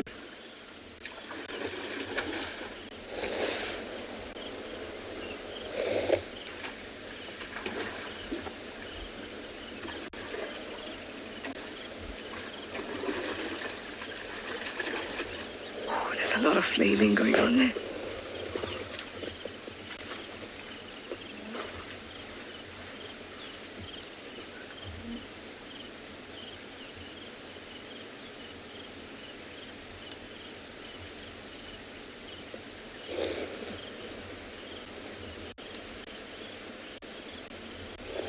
And now, are we done?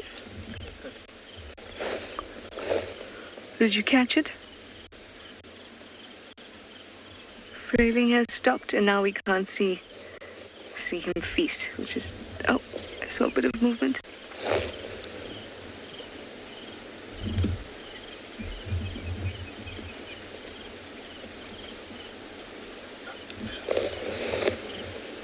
There we go. All right, he's moving up. He's moving up.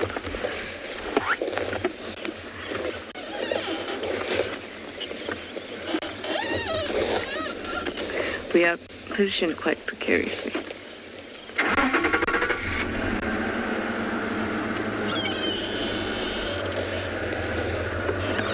It's a bit dicey there. There's a drop of note, so we're going to take this side.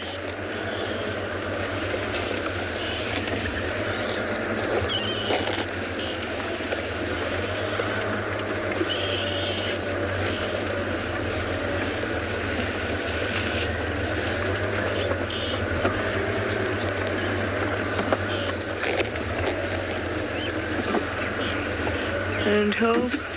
And Paul, can you see over? Yes, that's the dry bit. Okay.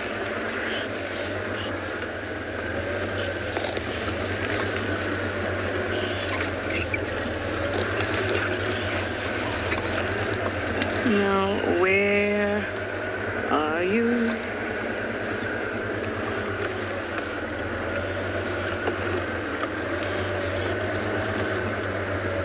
There he is.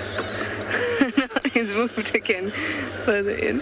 Right, let's just, I think it's best. Let's just, there we go, there we go! Awesome! That is one big catfish.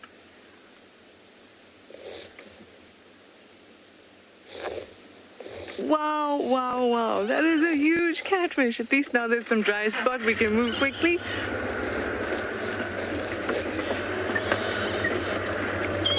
Fantastic. That thing is huge.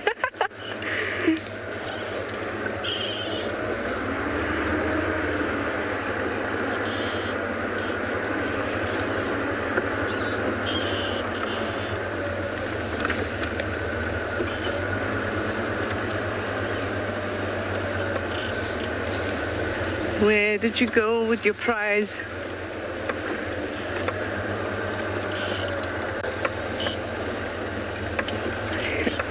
Okay, maybe he went back down the bank. I'm just going to turn around here. Oh, here he is.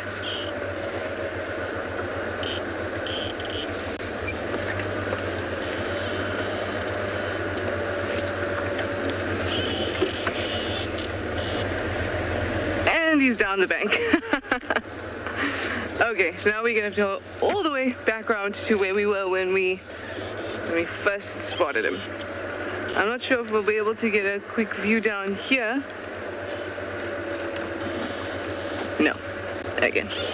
No.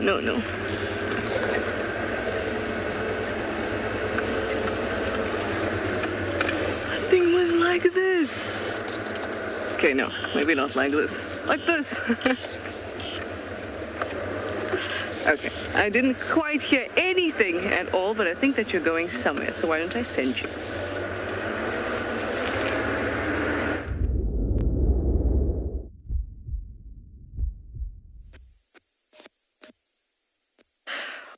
Back then, the private game reserve.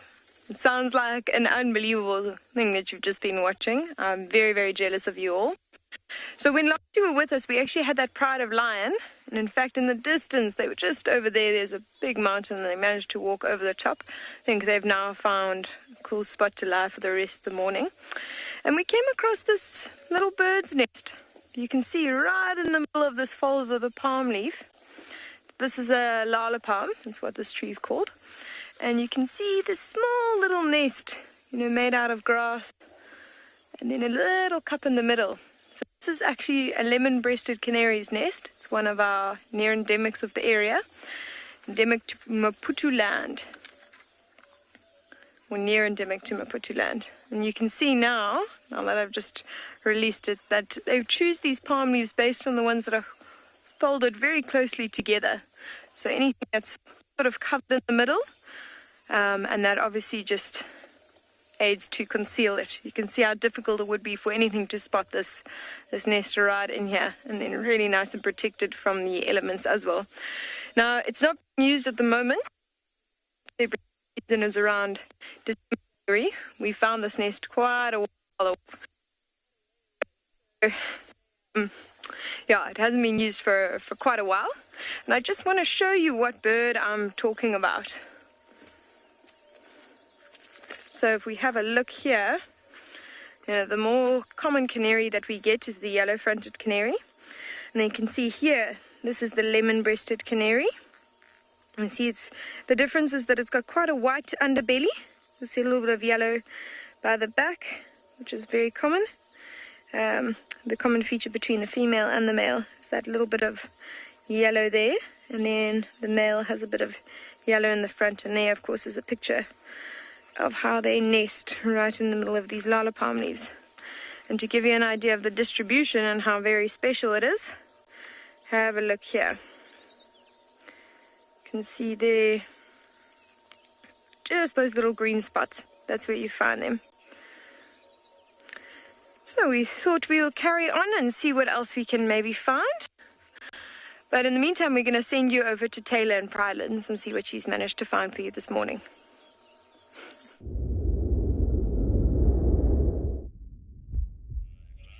And it wouldn't be a day here at Pridelands if we didn't start it out with elephants. Now, I'm just going to keep my voice down for just a little bit because we're kind of standing out in the open, but we are very safely on the other side of Leopard Dam.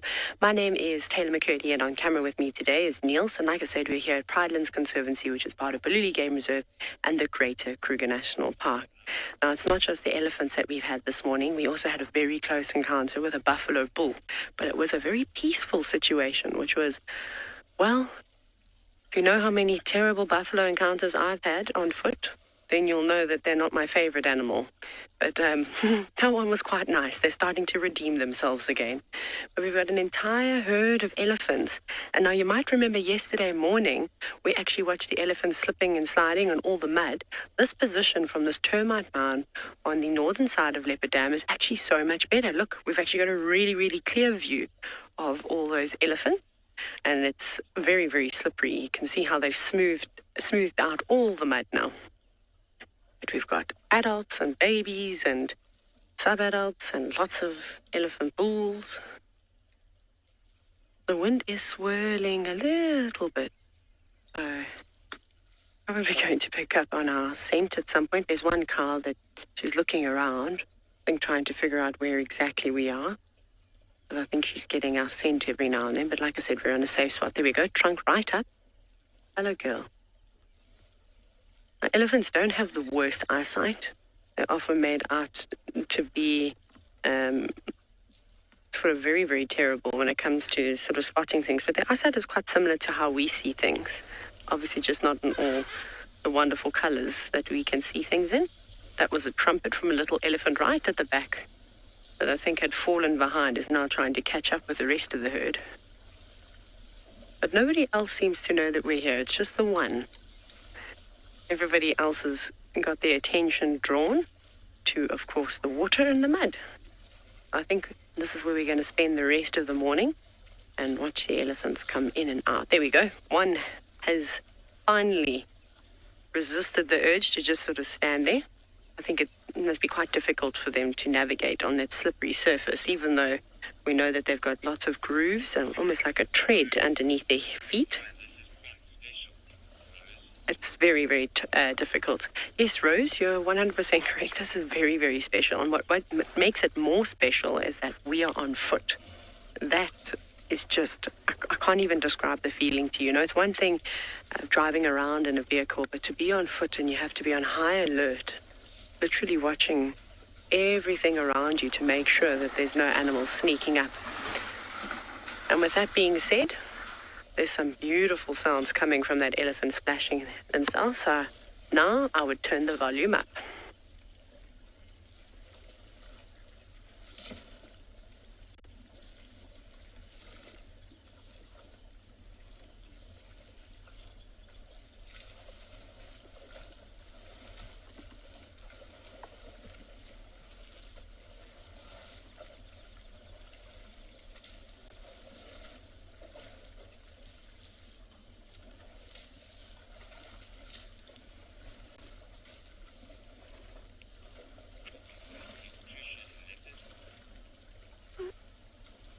This is so lovely. We're not going to go anywhere. We're going to sit and watch the antics as the elephants slip and slide in the mud. But off you go to the Sabi Sand where Trishala has a leopard with very muddy paws.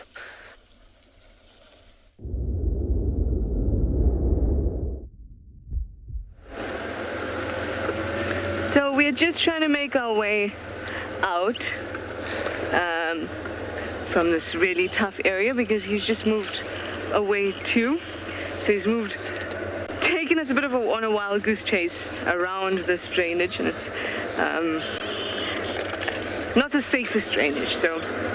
But we managed to navigate it fine so far. And now he's down here somewhere. So he walked through down here, had his fish in mouth.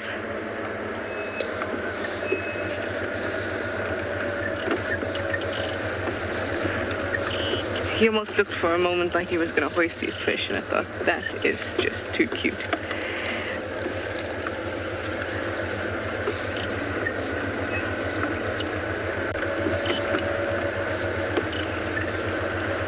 Okay, so this is the approximate area that he would have come out on or to, but there's quite a band of vegetation. I'm just going to pop down here. There's quite a bit of vegetation between this bank and the other bank. So he could pop out here, or he could just stay between the two banks where we can't access and enjoy his seafood, or his fish rather, freshwater fish. It was a really nice big catfish. It was a long battle. He finally won. And I'm so happy that we managed to get this sighting. So I might sit here for just another minute or two and see if he comes out. If not, I'm quite happy to let him enjoy his fish. We had a great sighting with him. Oh, in fact, why don't we actually go up into the dam wall? We might have a better view because we can see all this from the dam wall. He's been, I mean, you were asking about how habituated he is, and I said he's not bad at all. He's quite habituated, but he's still a little nervous. Once he had his prey, he was a little nervous, far more nervous than he was. Well, far more, but more nervous than he was when he was just having a bit of fun trying to catch the prey.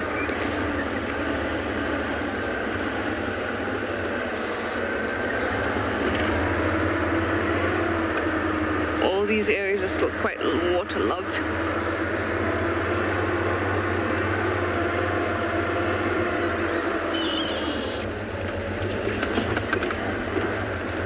There we go. Okay, let's watch from the dam wall and see if there's any promise of seeing him again.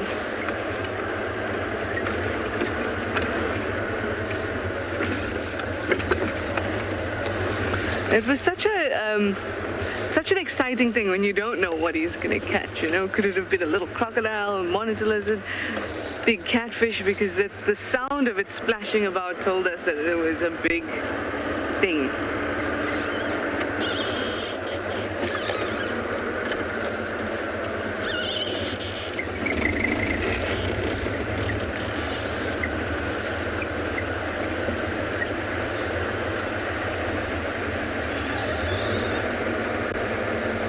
Here we go. This is a good spot. Cassandra, you'd like to know if a leopard can survive on fish alone?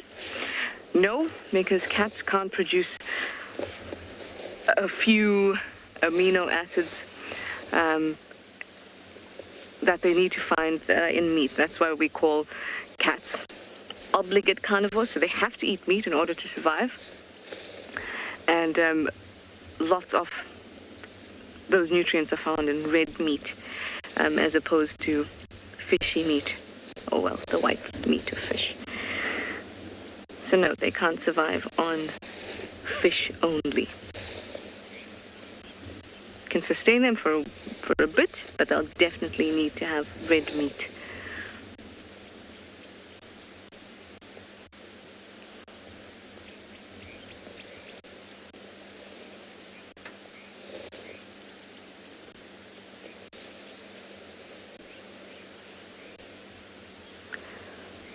Well, I'm very happy to leave him be, enjoy his fish, and we're going to keep on moving. See what else we can find on Chitwa. Maybe we'll get lucky again. But I'm going to send you over to Pridelands in the meantime.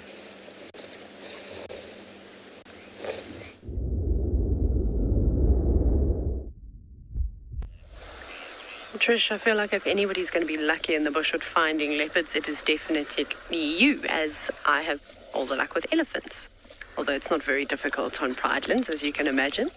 Now, you can see just in the distance, a group of young elephant bulls have all come together, and they also haven't been able to stay out of the water. So they've had a drink, they've had a bit of a splash around sort of mud, annoyed the breeding herd as they normally do.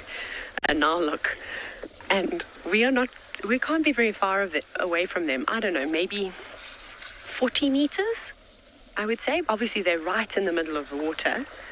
And you can see it's actually not too deep where they're standing, but it looks like there's a bit of a depression where they're heading now, where they can move around in. Look at that, that does get quite deep. That would probably be up to about my chest, I would imagine. Maybe even a bit more than that, in fact. Well, it's great to just see them all splashing about. I don't know if any of the really little elephants are going to want to come in and play here. They definitely get bashed about a bit, probably not on purpose though. They can be a bit boisterous. It looks like one of the cows have come in, from this angle at least, to greet them. And there's a couple of sort of 4 or 5-year-old elephants moving on into the water too. This is awesome.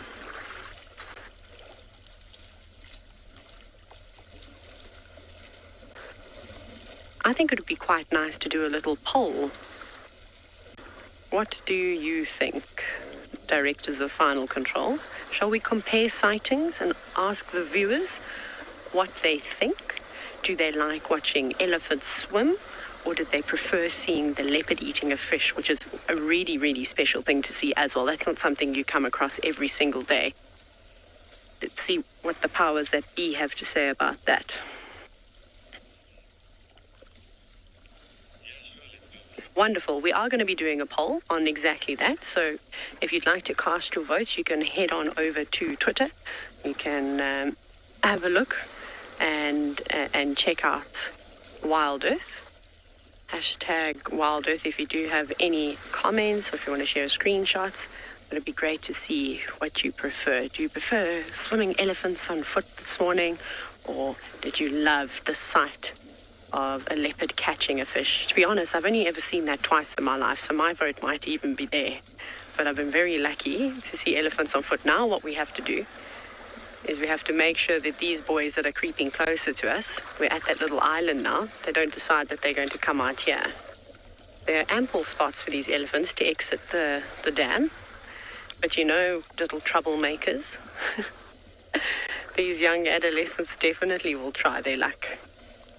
Who knows, we might even get splashed with water, but that's not the goal this morning. But I think we're going to retreat a little bit and find another spot on a different termite mound so that we don't get soaked by the elephants.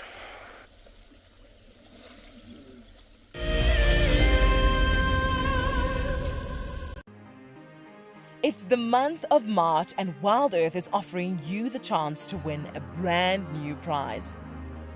Sign up to be a Wild Earth Explorer, and you could win a 5-day eco-training ranger experience for 2. Eco-training is the pioneer and leader in safari guide and wildlife training in Africa. The lucky winners can look forward to approaching dangerous game on foot, tracking and 4x4 driving, learning about animal behavior, and even spending one night sleeping out under a blanket of stars. In addition, you will also get the exclusive opportunity to join the Wild Earth team on the broadcasting vehicle. Sign up to be an explorer now, and it could be you that wins this life-changing experience. Terms and conditions apply. For all of you Wild Earth explorers who bought plaques, today is the day that you will make your very first safari on our vehicle. Because we are quite remote here in the bush, they have taken some time to arrive, but I am happy to say they are here and they look great. Marcel has spent the day attaching them. Let's take a look. Before we mount these nameplates, we just give a light dusting of green paint. This is to better match them to the color of the vehicles and also to decrease the reflectivity of the metal and thereby staying sensitive towards the animals. Bumbo crew, hopefully Dan Black, Liesel Apgar and Alicia George. Well, it's time for me to get ready to take you all on a safari. Let's go.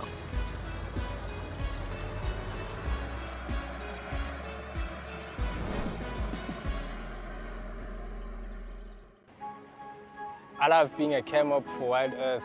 The animals coming right up close to you, especially like lions. Sometimes you get nervous, but you have to go with the flow.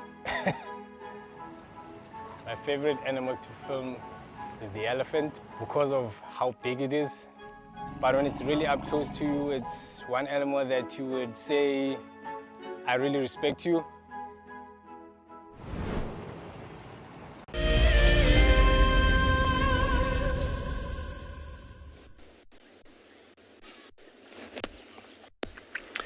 Welcome back to Djuma, everybody, where we've been working at trying to figure out where our leopardess has gone, and she's seeming crossed north towards Bufsuk. And then we found another track of a lioness in the same area as this dark mane, and we've been trying to figure out where they've gotten to, and they haven't gotten out of the block. So we tried to figure it out, but we have not been successful. If only we could smell like a hyena or a lion and sniff them out, but they're probably just lying flat somewhere in amongst the guarri thickets. At least 2 lioness tracks.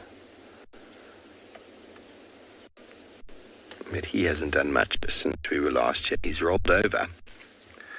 Show us his other shoulder.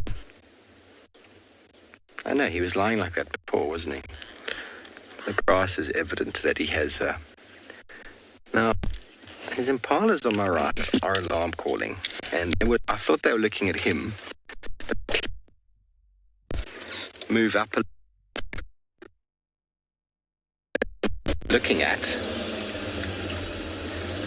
because he's been in the same spot. Maybe they can suddenly smell him. So go over there, because the tracks of the lioness was on the junction here. We couldn't figure out where she went to. Those impala there are definitely looking at something.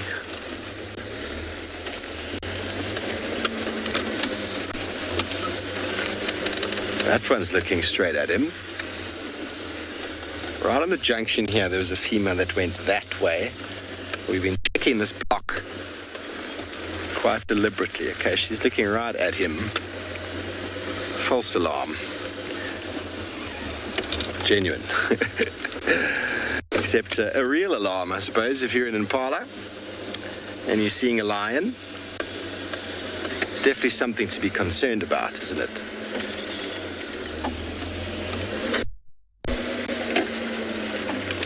Let's show you these impala. See, she's not quite sure where to look at. And we've just got them over here. She's trying to figure out what he's doing. And you often won't have antelope alarm calling at predators if the predators are sort of being very sleepy. Predators have the two forward-facing eyes. Very sort of characteristic intention gaze. Kind of know when you're being looked at. See how she's now looking in our direction, but then in that direction. So they know there's other lions around. That's why they've come out into the open. We were chatting last night about Kara trying to hunt impala in the open. It's not easy. It's not easy to do so. They're much easier at hunting in the thickets because the vegetation obscures them. Moving through this long grass also makes noise, even if you are as fleet-footed as a leopard or lion. You still have to get within 15, 20 meters maximum, to be able to have an effective attack. So these impala stay on a perpetual edge of alertness. That's why they like to come out into the open, be a little bit threatened.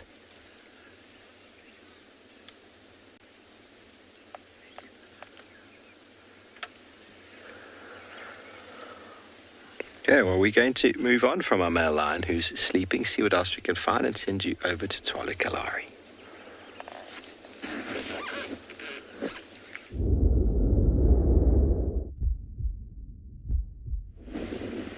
Well, we have just entered this watering hole, and as we approached it, this bird of prey decided to fly across us and land on this lovely perched position.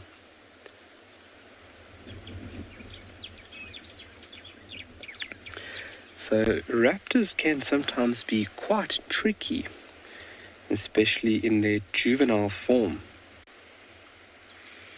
You can see the mottled and very disruptive markings on this bird. This is definitely a juvenile. This is a juvenile pale chanting goshawk. And you can see from those long legs, they'll be slightly pinkish. Nice, beautiful, pale eye. And that heavily streaked breast. If the bird does fly, and it gives us an opportunity to see the rump, you can see a white saddle around the rump section as well.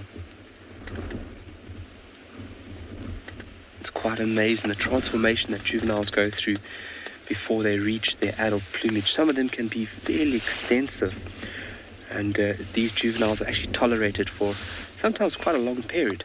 Sometimes up to 2 years the parents can tolerate this individual within their territory. Wow. Quick takeoff there. keeping BK ready. But why we have entered this watering hole is that, there it goes.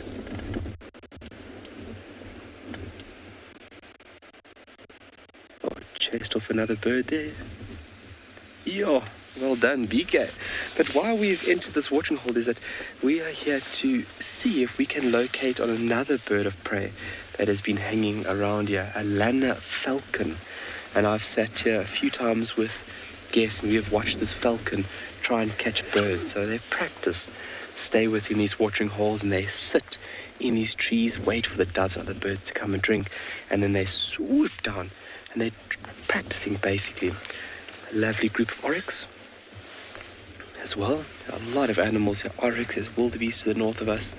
Very busy here at the moment, although it is still very chilly and that wind is fairly sturdy this morning, keeping BK finely wrapped up. He's got a long jersey with a hoodie and a big jacket and long pants on this morning.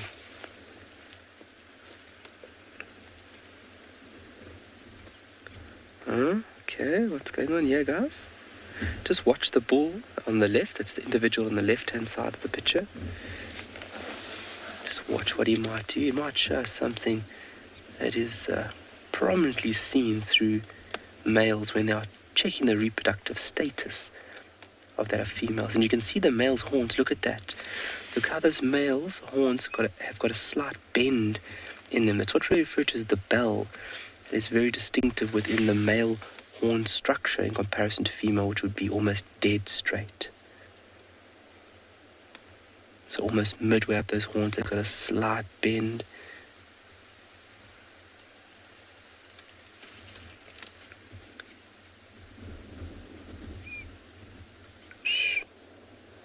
Lovely. So if she moves, he might move. So showing us that this is a female that might be coming into the ready state of mating. And obviously if she is, he would want to stay very, very close to her and then as well as court her as well. So visually showing, watch the way she's going to sit down. Buckling the front legs and then bum down. Obviously we know oryx are ruminants, but with that fluid within the chambers, so that one stomach containing 4 different chambers, there's fluids there that you do not want to go in the opposite direction. So that way in which that animal sat down is very distinctive and prominently displayed through ruminants. And there she's chewing the cud. So regurgitating the material that was floating within that first chamber. The smaller material or finer material would have gone into the second chamber already. And this stuff that's larger still needs to be broken down more. And that's where those teeth would come into very important play. Grinding and actually shredding that vegetative material. Yes, good morning, we're talking about you.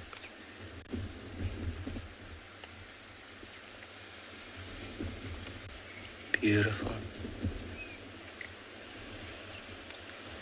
So a question was asked yesterday about their coat colour. If you look at the geological features within the area, that could also have an effect on the coat colour. Remember, they're taking up grass, but in the mix of things, they're also taking up minerals. And sometimes they have a mineral deficiency and they'll actually consume small pebbles and small pieces of ground. Geophagy, geo referring to rock, phagy, consume. So then you would definitely have an effect later on in the line with the coat. Well, somebody has got something swimming at Pridelands. Let's send you over there for a bit.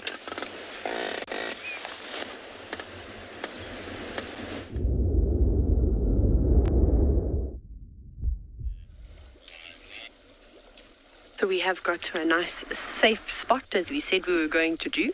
We've just moved right up to the dam wall now, which is often where you find us standing at Leopard Dam. It provides a a nice bit of protection. We've got lots of trees kind of high behind, and then of course the section of the dam is the highest part of the dam, considering it is the wall.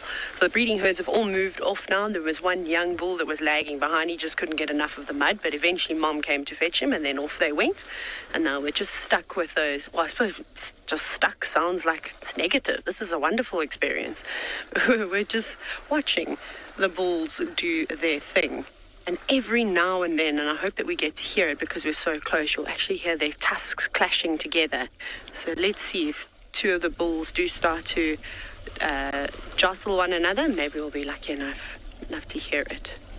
It's so loud, and those are one of the things that we listen out for when we're in the bush. We don't just listen out for elephants breaking branches or pulling up grass or a trumpet or a deep exhale or anything like that. At the moment, the elephants on Pridelands are quite stirred and very boisterous because there's at least 2 bulls that are roaming around. There was a wasp. Sorry. Yes, I'm a brave safari guide. So there's at least 2 elephant bulls at the moment that are in must, and I have mentioned this. So essentially they're in this excited phase, or the sexual phase of their life, where they're got an extra adrenaline shot and they're drawn to go searching for females that are in estrus. So it's Ezelweenie, one of the great tuskers, and then there's another bull who's also got a beautiful set of tusks on him, but he's only got one. So we call him one tusky. And they have been causing so much havoc. So I think these boys are quite happy that they're not around the musk bulls at the moment, because they normally feel it worse than anybody. They get too close, they get chased off, and that's also when elephants might kill one another. And it's not that uncommon. It does happen. You know, you don't really want to get on the bad side of a musk bull, especially if you're a younger male. But can you hear that sound now, them clashing their tusks?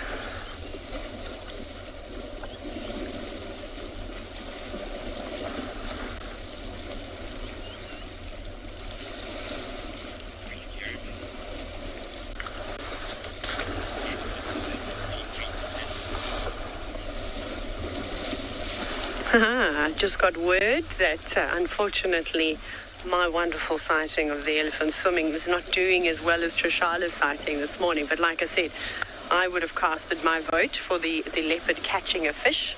So thank you so much for all of you participating. Keep on voting though, it's not quite over just yet.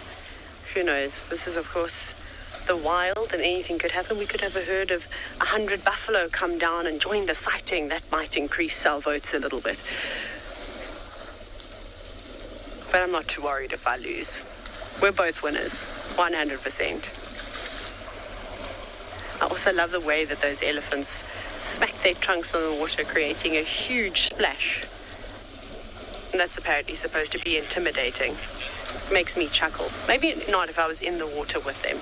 Anyways, our elephants are moving on, so I think that that's our cue to go and find some other things. Off we go all the way across back to the east coast of Phinda to see how their morning is doing.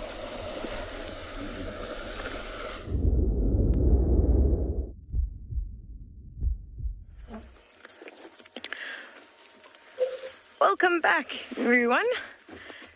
So we have since left that little bird's nest and we've come to our airstrip. We've come across these 2 male zebra that, as you can see, they've been enjoying the mud that's been produced from the heavy rains we had last night. You can see how it's caked on there. It's almost to the point where you can't even recognize them as being black and white in color. They now look quite brown. So I think they certainly have been enjoying it. As we arrived, they were busy rolling around, having a great old time. You can see also on their hooves, they've got like little brown socks. It's lovely to see. You can see that poor one at the back has had his tail bitten off. So as I said, these are 2 males. And what most likely happened is he had a fight with another male. Possibly a male trying to steal one of his females.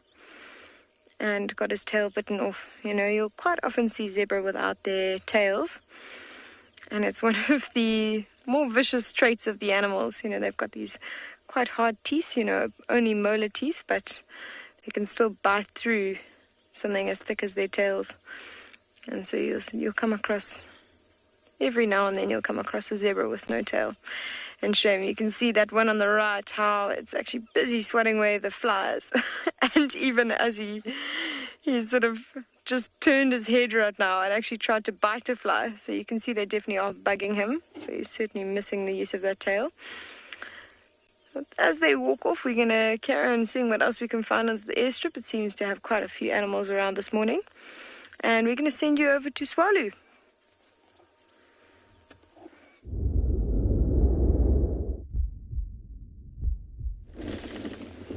Alrighty, we have got this Lena falcon in here and it's busy chasing and mobbing that pale chanting goshawk that we saw a couple of minutes ago. The goshawk came in, landed on a big camel thorn, and instantaneously 2 of these birds took off and they came straight for that goshawk.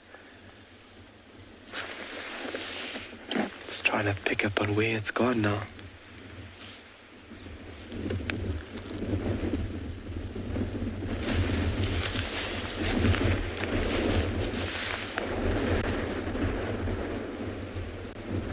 So look how the BK, do you see where this camel thorn is in front of us? Punch in there a bit more, can you? There's our goshawk sitting tucked up inside that camel thorn.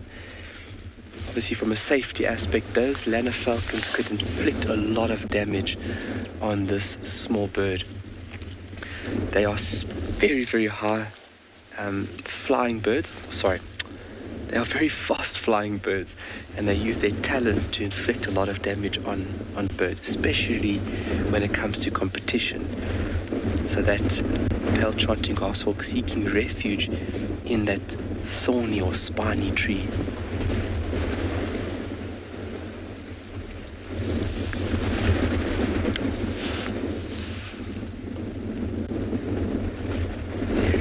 A little bit of adjustment on his feathers after his close call. Denver, the wind is really hectic. Can birds kill one another in mid-air? Denver, if you take a look at the peregrine falcon, it is a high-speed aerial killer. It actually kills birds on the wing and going extremely high and then coming down at ferocious speed. We're talking exceeding 300 kilometers an hour. And I mean, at 300 kilometers an hour, the bird strikes prey or an opponent with its talons, and almost instantaneously it is lights out. So yes, birds can strike other birds and kill each other mid-air. But while this bird is sitting on the outskirts like this, it is also still vulnerable. So a Lena falcon could come across and strike it with its talons, and you could break something very easily, where those talons are fairly strong and the bird does come in with a lot of speed. I think the bird's sitting on the right. Here it comes here, BK. Here comes the Lena falcon. You can see a very, very strong flight pattern. And this bird uses speed. I've seen footage of a duck sitting on the ground and this Lena falcon coming across the stream. You can't even see it, it's just a flash. BK obviously doing a great job of keeping up with it.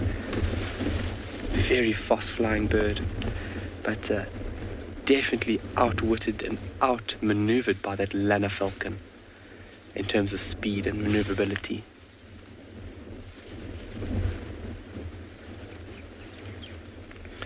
So they actually look like juveniles, and they practice on birds coming in and out of this watering hole.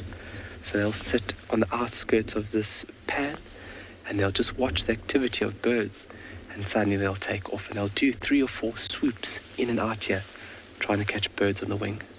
It's all for practice. Remember, they've got to develop their muscles, they've got to become stronger flying birds, and also knowing how to outmaneuver a small bird is only done with practice. So this juvenile also use this as a practice ground. They'll catch birds and catch small rodents. We've also noted them following baboons in the mountains. And when the baboons turn over big rocks, they disturb a lot of things. And that's where this bird will seek that opportunity, coming down and pouncing on a potential prey item. Oh, go to the left there quickly. BK, go to the left a bit there. Slightly to the left. Oh, there goes our pal chanting.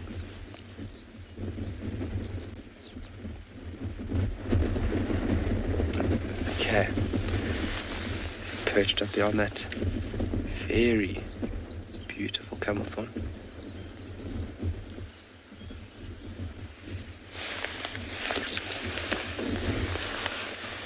What a beautiful shot with that red exposed dune there on the right.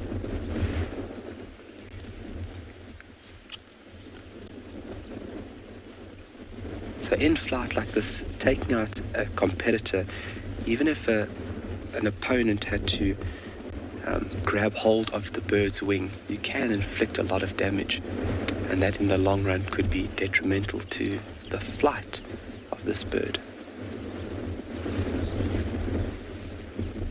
Lovely to see these juveniles, because it is a treat, because you're always learning when it comes to raptors, and they can be very tricky, like I've mentioned.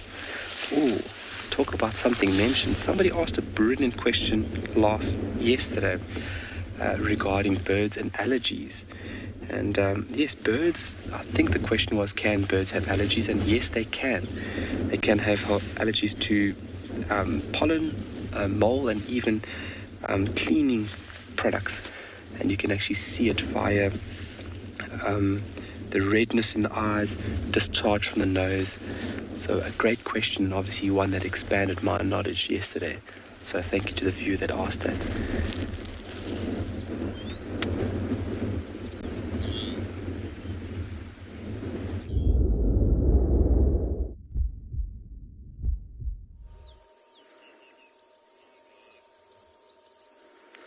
So we just ended up heading a little bit further down the runway and came across even more zebra and these lovely wildebeest.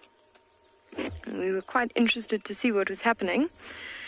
If you see, there's a group that's joined together. And we have a look at the one in the front. It's quite a bit bigger, especially now that female's gone and stood right next to him. It's actually a really nice comparison in size. You can see he's a bit bigger. The muscles around his neck are a bit more prominent. Also generally a little bit darker in color. And his horns are also quite a bit more wide. And of course the easiest way to tell that the one in the middle is a female is because she's got a calf right next to her and the calf staying very close to her. So that calf would have been born around December time. You know, that's when they give birth.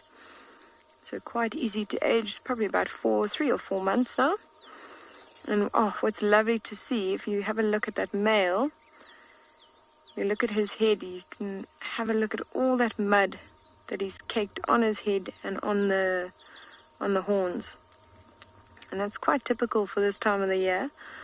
You know, he's a territorial male, and part of him displaying on his territory is he's got a little midden where he rolls around in.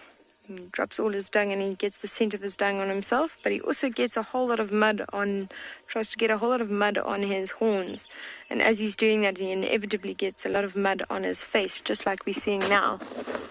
And that's to make himself look as big as and impressive as possible. So if another male were to come across and want to take over his territory, he might rethink his decision, because now suddenly this male looks like he's got thicker, more intimidating horns. And what's quite unusual to see is that we're just seeing one female, one calf. Now, normally you'll see with the females, they'll travel in a larger herd with quite a number of young. And I think what might have happened is he's managed to keep her in his territory, and perhaps a male on the outskirts managed to sort of herd all the rest of the females onto his territory. And this male's managed to keep her here. You can see also all the animals are starting now. You can see the zebras have joined in, and they've just decided that that's a really nice shady spot. As we've been sitting here, you can actually feel how it's heating up, so they're all going to stand in the shade for a little bit just to get a bit cooler. So we're going to carry on and see what else we can find in the area. It's starting to get hot, so we're going to start looking in the shady patches. But in the meantime, we're going to send you off to another ranger and see what they've managed to find.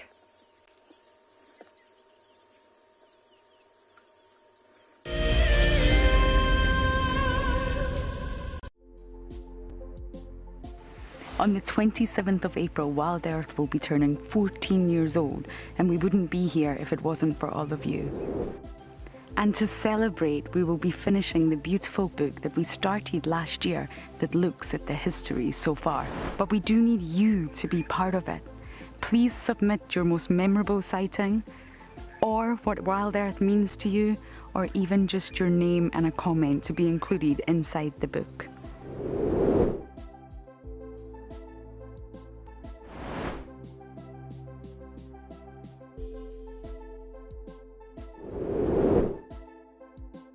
Head over to the website to add your name and reserve your copy. We are offering a 20% discount on all books bought before the end of March. And a big thank you to all of you who have contributed to the book so far.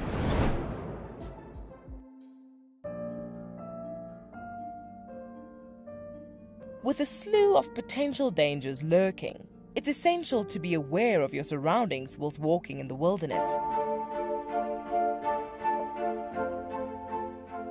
20 yards away from one of the most endangered species. This is a big bull. What a moment, what a close encounter with an Ellie bull. He's just over here now. He's moved completely away.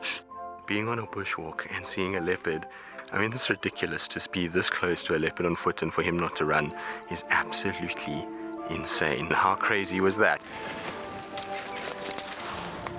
Through the gap there is just the back of the head of a male lion.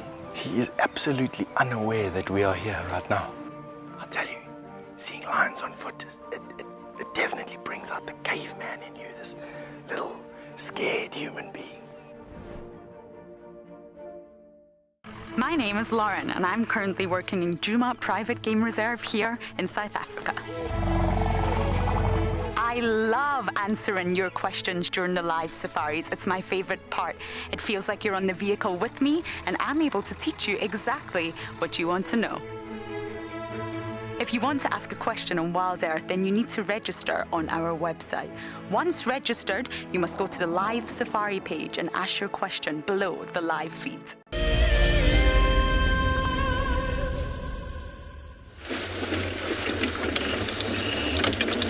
Hello everybody, welcome back to Djuma, where we've moved on from our very sleepy male lion.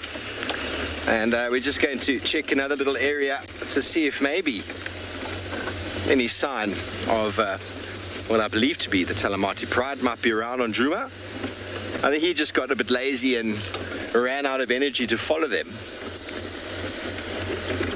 And they also do like to move away from him because, well, if they do make a kill, he just dominates. Still on the western side, the whole herd of buffalo sort of moved through this area, and they've, for the most part, seemed to have crossed. But we haven't gone further south. We've been pretty stuck on the western side, working, and, well, you never know what might materialize around the corner. Wild dogs have been on Bivouac this morning, out on the north in an area we can't broadcast from. So everybody seems to be there, apart from myself and Trish. Trish is doing her wonderful thing on Chitwa. And we seem to be alone on Djuma this morning. So, you know, sometimes that can prove to be quite rewarding.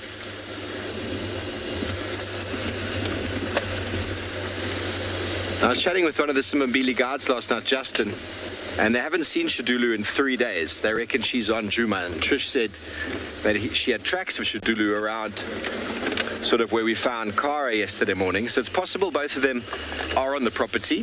The fact that I haven't seen any other tracks means that she might be sort of in the block with an animal, feeding on an animal, not having fun or playing with an animal. So we check. This is a nice area. This is an area we used to spend a lot of time with Hukumuri. This western section just inside here on the right is the infamous Hukumuri Warthog Hotel that he used to go and visit quite regularly. Where he used to check in and check out piglets on demand. Okay, well, we're going to carry on here, see what we can find, and once again, we're going to send you back over to Tswalu Kalahari.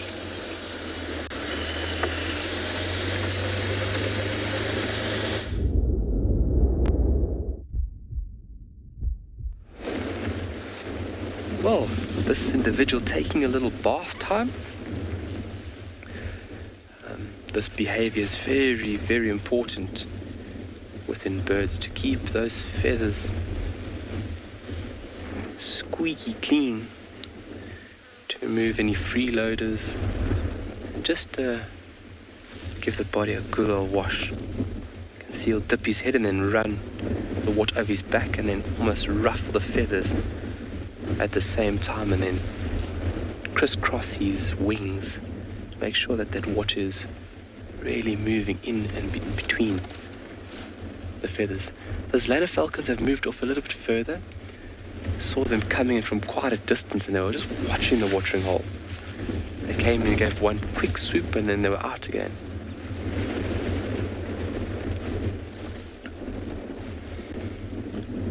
But this individual not too worried about them.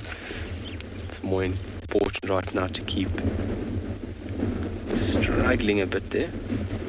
Now what it's going to do is just go up to a perched position, and this is where he'll dry off those feathers and then readjust them, realign them using his beak, most importantly his beak, just to make sure that everything is in check.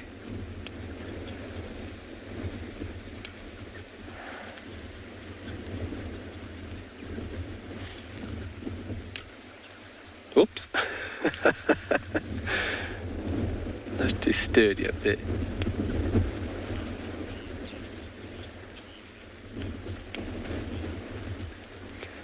A lot of birds starting to come into this watering hole, and hopefully we have those lanner falcons coming in and providing us with some entertainment, because that is really entertaining watching these birds fly in and out. And they just cut through the air with such grace. Obviously now with the wind speed that we've got blowing in from the east, those birds don't really need to do a lot of flapping. They would just use the wind speed itself and then basically adjust their wings to move and maneuver them through the air. But this individual keeping watchful eye. Oh, and there he goes.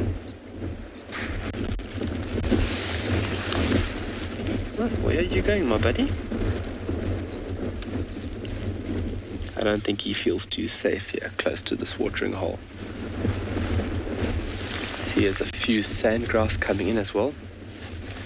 They'll come get a well-deserved morning drink.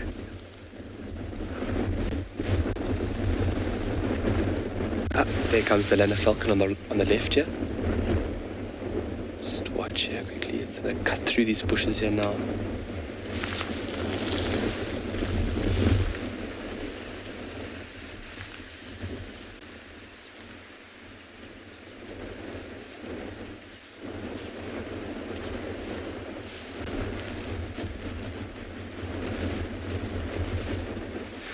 This is a very important source of water for animals far and wide, and it is. And if you find in the dry season that this place would be a hive of activity. Obviously, when moisture is far and stretched out. So you can see if BK just goes to the left over here, you can see that animals coming into this watering hole, you can see how all this vegetation has been trampled because the animals' activity stomped out properly over here. So this would be eland, oryx, wildebeest coming in and out this watering hole, visiting the life-giving moisture. But from the heightened activity, this basically detrimentally affects the vegetation in and around these watering holes. That's why it's always important that you have multiple watering holes, that animals basically move from point A to point B so that you can give the vegetation time to recuperate or recover, let's say it that. You can see at the outskirts over there how the grass just starts, and at a certain point you've got bare soil.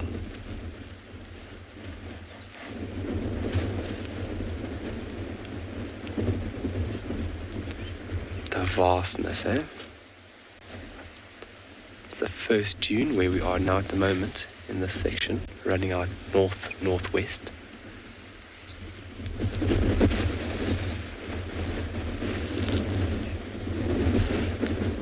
Alright, talking about vastness, let's send you over to Tswalu on the other side of the country.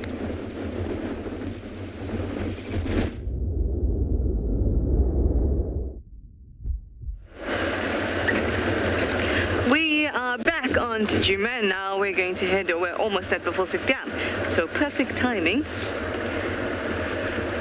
I like having an because we're coming from Hippo Pools Road. I had that in the morning. Southeast of the dam. And there's a beautiful reveal, which Impo, of course, will show you.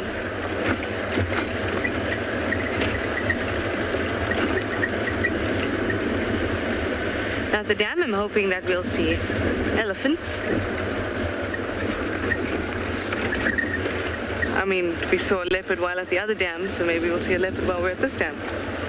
Can always be hopeful. But that kind of experience definitely doesn't happen twice in a drive.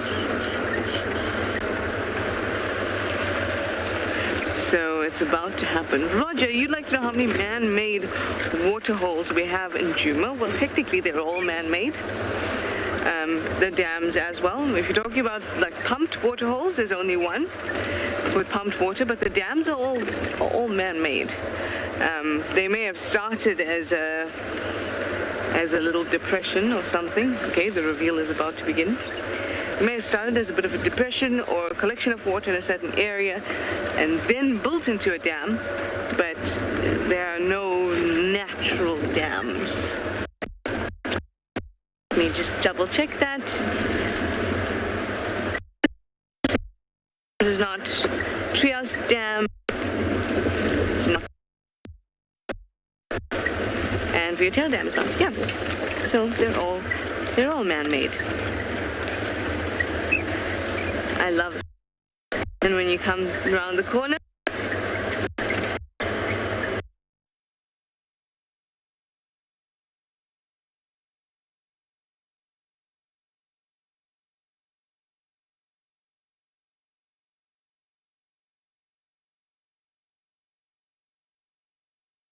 come from Chitwa, it doesn't look all that expensive.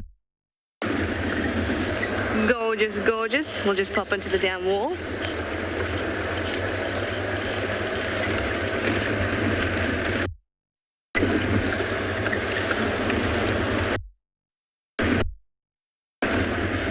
Here we go.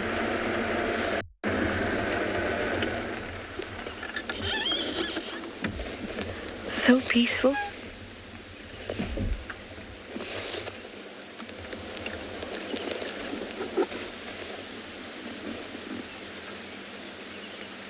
I see many banded groundling dragonflies flying all around us, which is very cute. Even at Chitwa Dam, they were all around. But other than that, a pair of Egyptian geese enjoying the still water of Buffelshoek Dam. Oh, and so are we. Anyway, let me send you over to Steve while I go find something a little bit more exciting.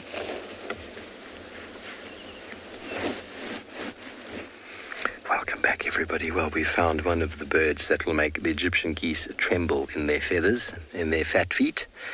A martial eagle perched on top of the tree there. He flew away from us a moment ago as we came around the corner. He was in another dead tree. And now here is a fully mature, seemingly, from what I saw, fully mature martial eagle. Beautiful, beautiful bird. You can actually see from the side of his head, he's got that little bit of a crest, something we often see in the Wahlbergs. But the size of him, you just can't compare.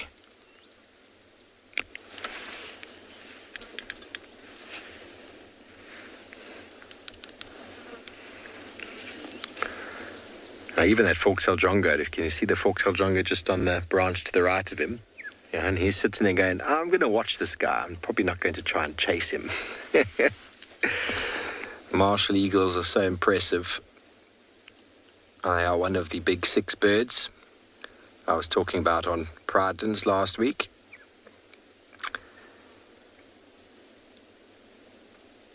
The numbers are quite healthy in the Cape, but up here, or around South Africa, their numbers aren't great because obviously many people, farmers and the like, have the belief that martial eagles are killing their livestock.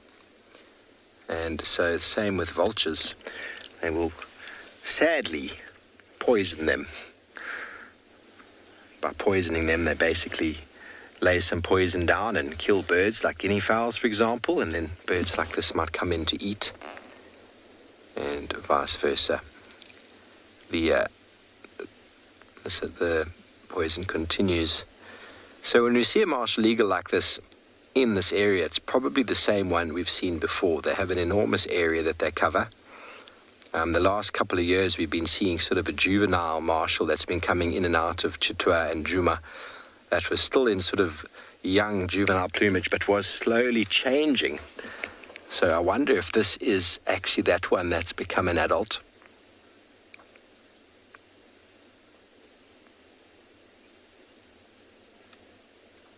He's feeling a bit ruffled.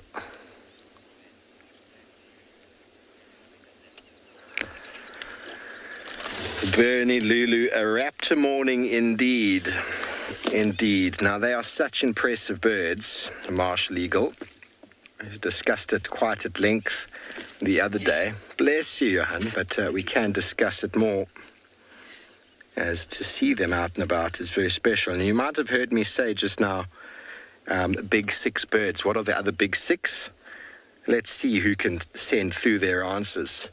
What are the other big 5 birds on the Kruger big 6 bird list?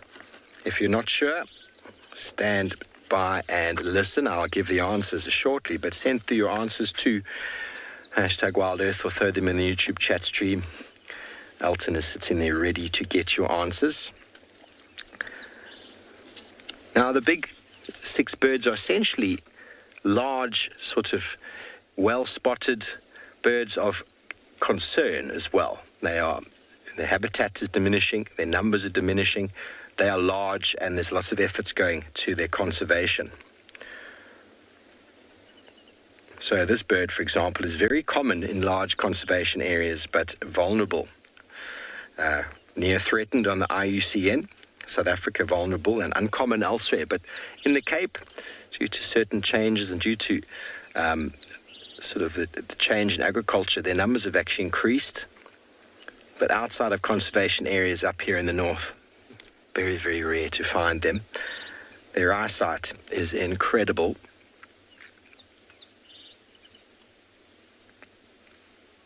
And soaring in the sky at 5 or 6 kilometers away, they can see prey, which they then dive down and smash.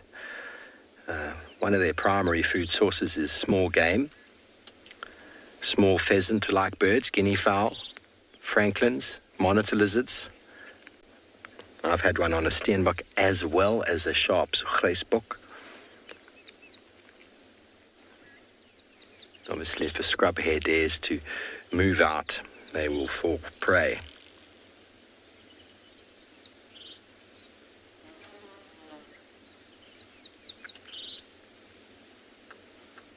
Weighing up to a total of 6.2 kilograms.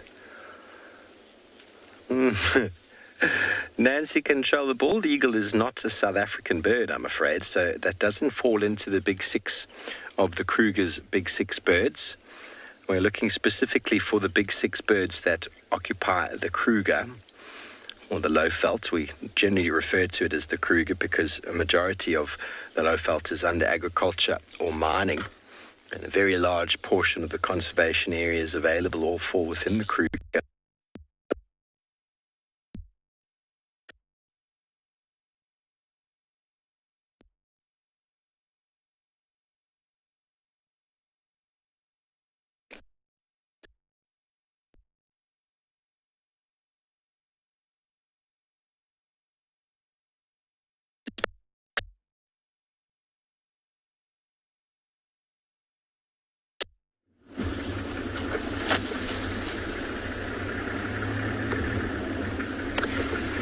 So we have been looking all over for any signs of anything else, and we've even come to this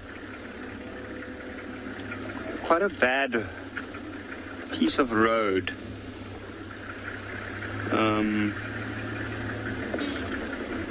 Unfortunately, after the heavy rains, a lot of the roads have been washed away in certain sections, and that can make it a little bit tricky driving around the riverbed.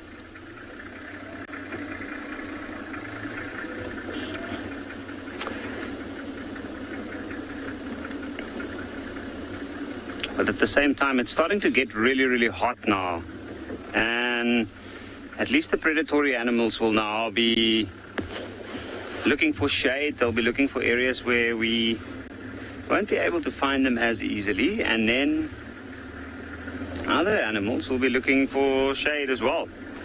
So that's why it is actually a good idea to be driving and moving around the riverbed, on the banks or nearby. There are animals like giraffes that might be using the shade of taller trees. The birds and also the impalas.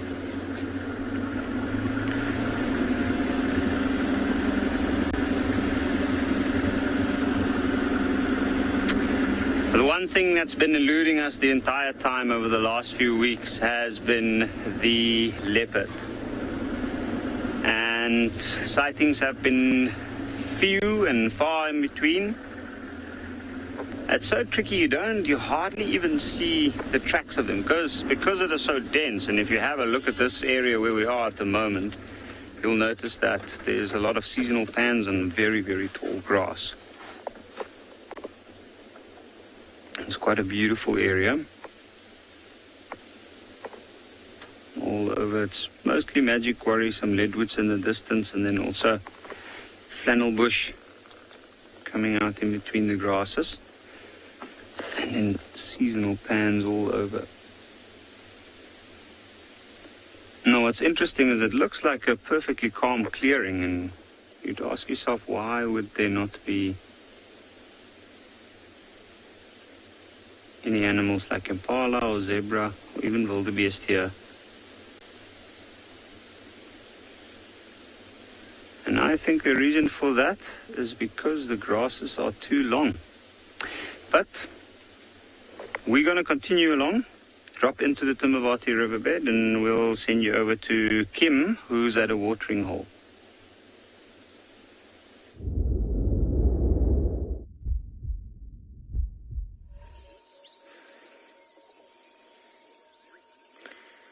Well, this rain has done wonders for, I think, South Africa in general. You know, Yapi's got that long grass that he's been talking about there. We've also got incredibly long grass here at Pinda.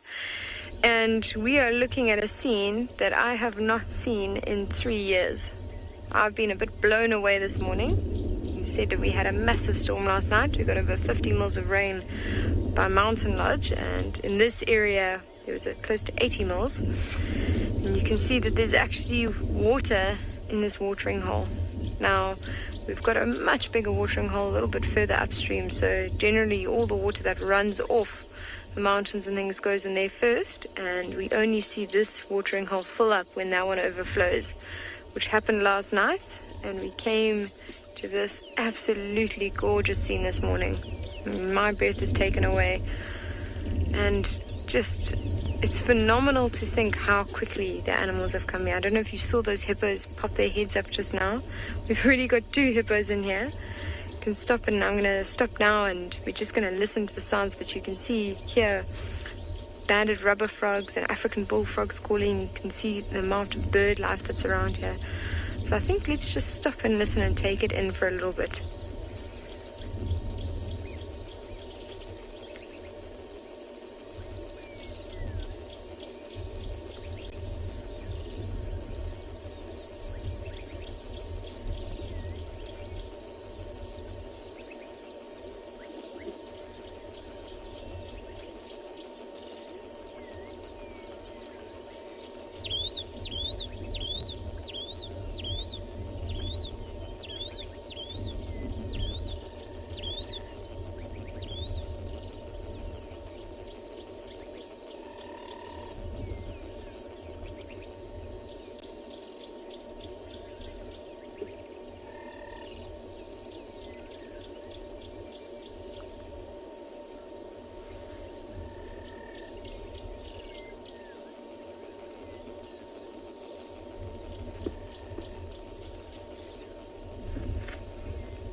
Hammond, thanks so much for your question. Yeah, so we had a very small pan of water that was in this watering hole before, but that was it.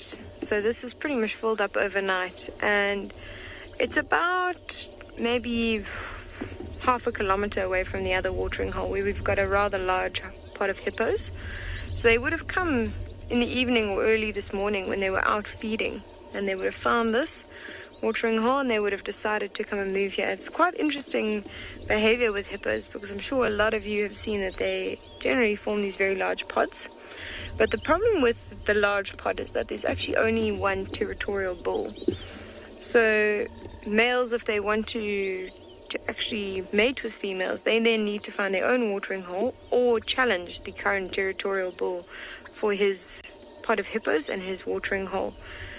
So when we get rains like this, you'll see a lot of males disperse trying to find their own watering holes, and also females will disperse trying to find other watering holes because they either want to mate with a different male, perhaps they're related to the male in some way, so they would have come here.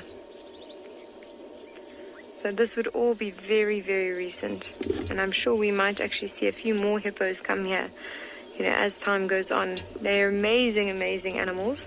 They can walk up to 11 kilometers in the evening. Obviously, in times like this, they're not going to walk very far because we've got such luscious green grass all over the place. There's no real need for them to disperse too far.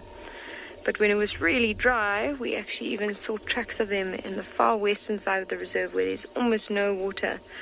And they were dispersing that far just to feed, which was quite something.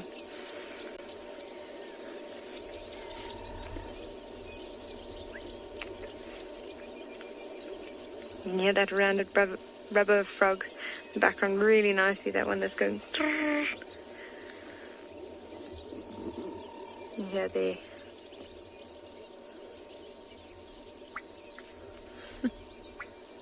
There's a bubbling casino going there.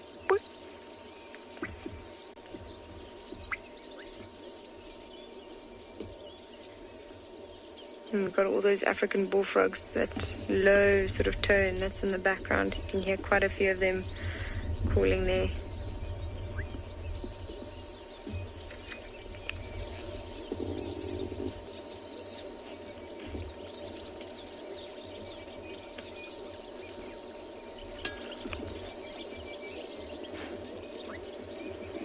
This is probably my favorite thing to sit and do when I'm on game drive, is just stop at a watering hole for a little while and sort of just take it in, because there's nothing more peaceful than having a light breeze in your face and hearing just the sounds of all those small animals that we don't tend to spend too much time appreciating. You can see a whole lot of barn swallows that are going down, getting a drink of water. Is that hippo putting his head up again, or probably her head, because I think there's two. I think there might be a calf with her as well. See that head's coming out really nicely. You can see that beautiful little sort of pale pink skin around the eyes and in the ears.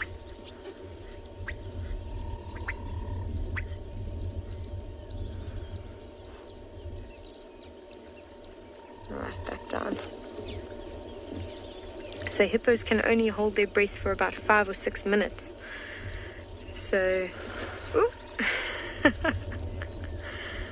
Here we go, there's another one. I think that's a younger one. It looks just a little bit smaller.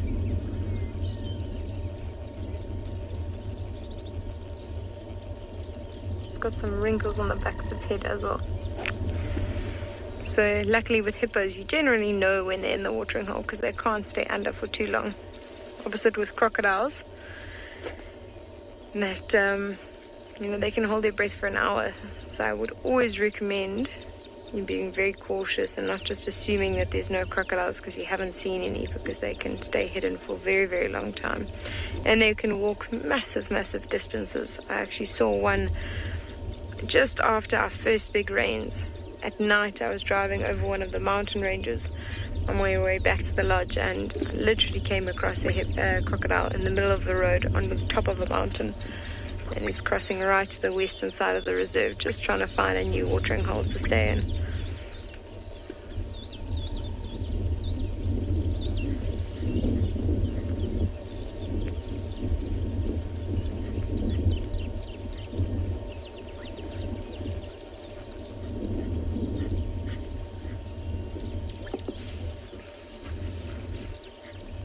I think we might sit and enjoy the scene for a little bit longer.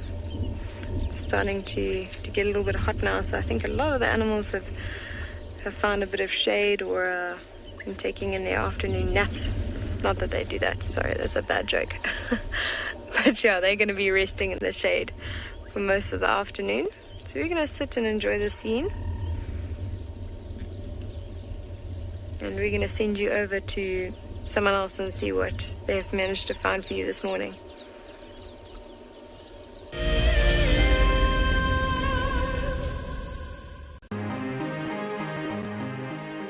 I'm absolutely delighted to have won the February prize draw for 3 nights for 6 people at the Djuma Private Game Reserve. I absolutely love everything Wild Earth has to offer. I find the guides extremely knowledgeable and will go above and beyond to ensure a great safari experience. I will be taking my husband and family from the UK to experience this once-in-a-lifetime opportunity. One of the main reasons I joined the Wild Earth Explorer program was for the fireside chats and also to win an incredible prize, which I am so fortunate to win and incredibly happy. I would like to thank Wild Earth for this amazing prize and cannot wait to meet the team.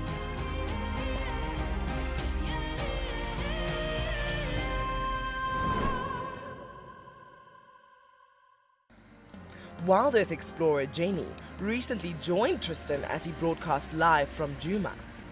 Awesome to kind of have a guest on board. I'm looking forward to this. This is Jenny. Hi everyone. And Jenny is the first of our Ticket to Dream holders. If you want to go on safari with a Wild Earth guide whilst honing your bush knowledge and of course featuring in one of our shows, then head over to our website.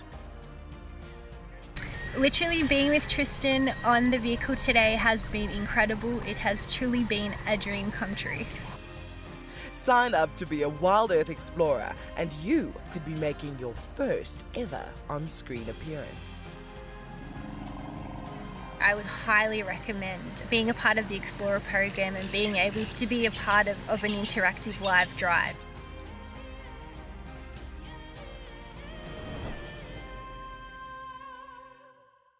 My name is Steve, and one of my favorite things at Wild Earth is getting questions from you. The type of questions that I really like are those ones that really help us to unpack and understand and really integrate the ecological knowledge and fully appreciate the importance that animals such as these Cape buffalo bring to the ecosystem. If you want to ask a question on Wild Earth, you're going to have to register on the website. But once registered, just head on over to the live safari page and enter your question under the live feed.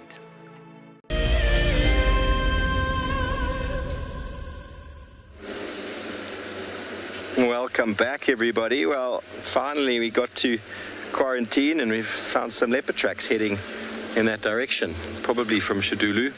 But we lost our martial eagle as we lost our internet connection. We do apologize for that, but we got some answers in, and Corinne definitely got them correct. She sent through answers saying the lappet-faced vulture, the Kori bustard, saddlebill stork, Pal's fishing owl, martial eagle, southern ground hornbill. So well done to you. And I think there are a few more answers coming through. So if you guessed those 6, those are the 6 big birds in the Kruger that are conservationally important. Okay, so these tracks are going straight there to the bush braai site. Always like to check. So it seems like nobody else got them correct. So those are the big 6, everybody. Very important. They are quite big. James Richard, of course, James Richard got it right. Well done, sir. Okay, so these leopard tracks are from last night because the one I just saw there now has got a water thickney, or should I say spotted thickney track on it. And the thickneys are nocturnal. So we're going to have to work this area this morning. I mean, should I say this afternoon? Just get a double check of where she might have gotten to. It felt like she went straight through here, but I went straight to the west this morning, so I didn't get to check this area. But it is an area we like to check.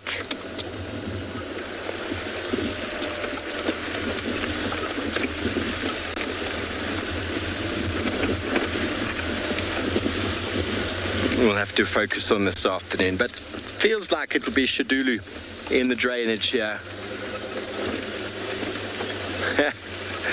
Liam, it's hard to say because it's an open system, but definitely the drainage lines produce an enormous amount of activity. You might not find it, but the activity there is obvious through the tracks. But these open areas are also very productive from a point of view of impala and wildebeest. The buffalo move through. So you'd probably say wherever the water is the most productive. Here, I'm going to just show some leopard tracks just towards the end. Oopsie, have I dropped something? All good. Here we go. There is one, been driven on, heading in this direction. Can you see that track there that I pointed at? You can see this one, perhaps. Beautiful leopard track. You can see the back pads over there, and there are the toes, heading in this direction. And just before over there, when I first saw them, the track had a water thickening on top of it, which means that this happened last night. A general common time for these animals to be moving. But the leopard tracks that we were following this morning, that one Triple M, were fresh. They were right on top of the rain.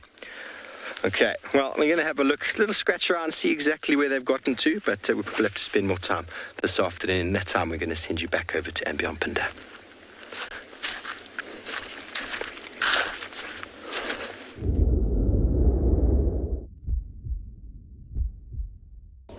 Welcome back. So we have decided to stay at this watering hole, and what is amazing, we've just started looking at these little bushes on the edge.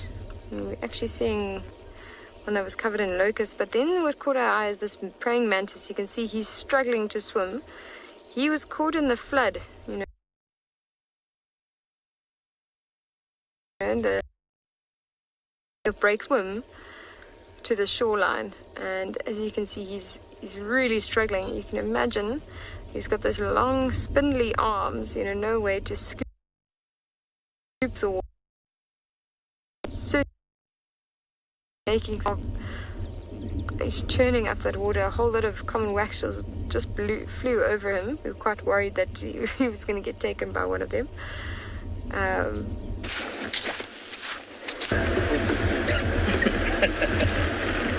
That time, we've got just a few seconds left of drive, and it's really heating up.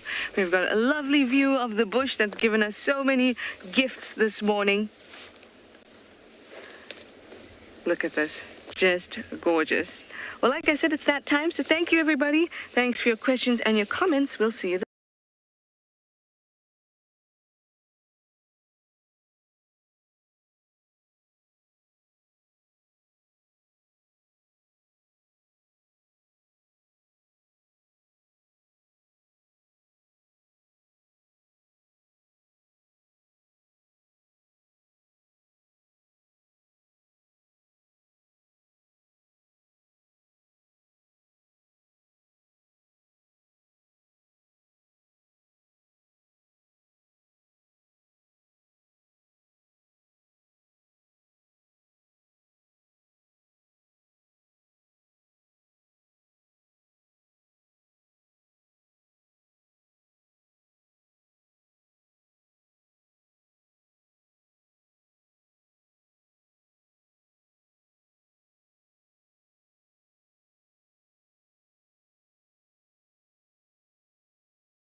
Everybody, welcome aboard. Welcome to Djuma, and it is a wonderful afternoon with a little bit of a breeze. It is about 32 degrees Celsius, 90 degrees Fahrenheit. My name is Steve, and I'm joined by Johan on camera, and we are always, as always, excited to have you with us. Our plans for the afternoon is we're going to be heading up to Buffelshoek to see what we can find. It's nice to go and just explore an area I haven't been into for some time. And if you have any questions or comments, please send them through to #WildEarth on Twitter. Throw them in the YouTube chat stream. And as always, you can go to the website and send them through on the live safari page. If you are under the age of 18, get your parents or guardians to send your questions through at kidsquestions@wildearth.tv. On that note, though, we're going to start moving as it's getting quite warm in the sunshine here. We're heading on Gallagher shortcut up towards Buffelshoek, which is in a sort of northerly direction. And who knows what we might find. I just heard some elephants making a big noise over there.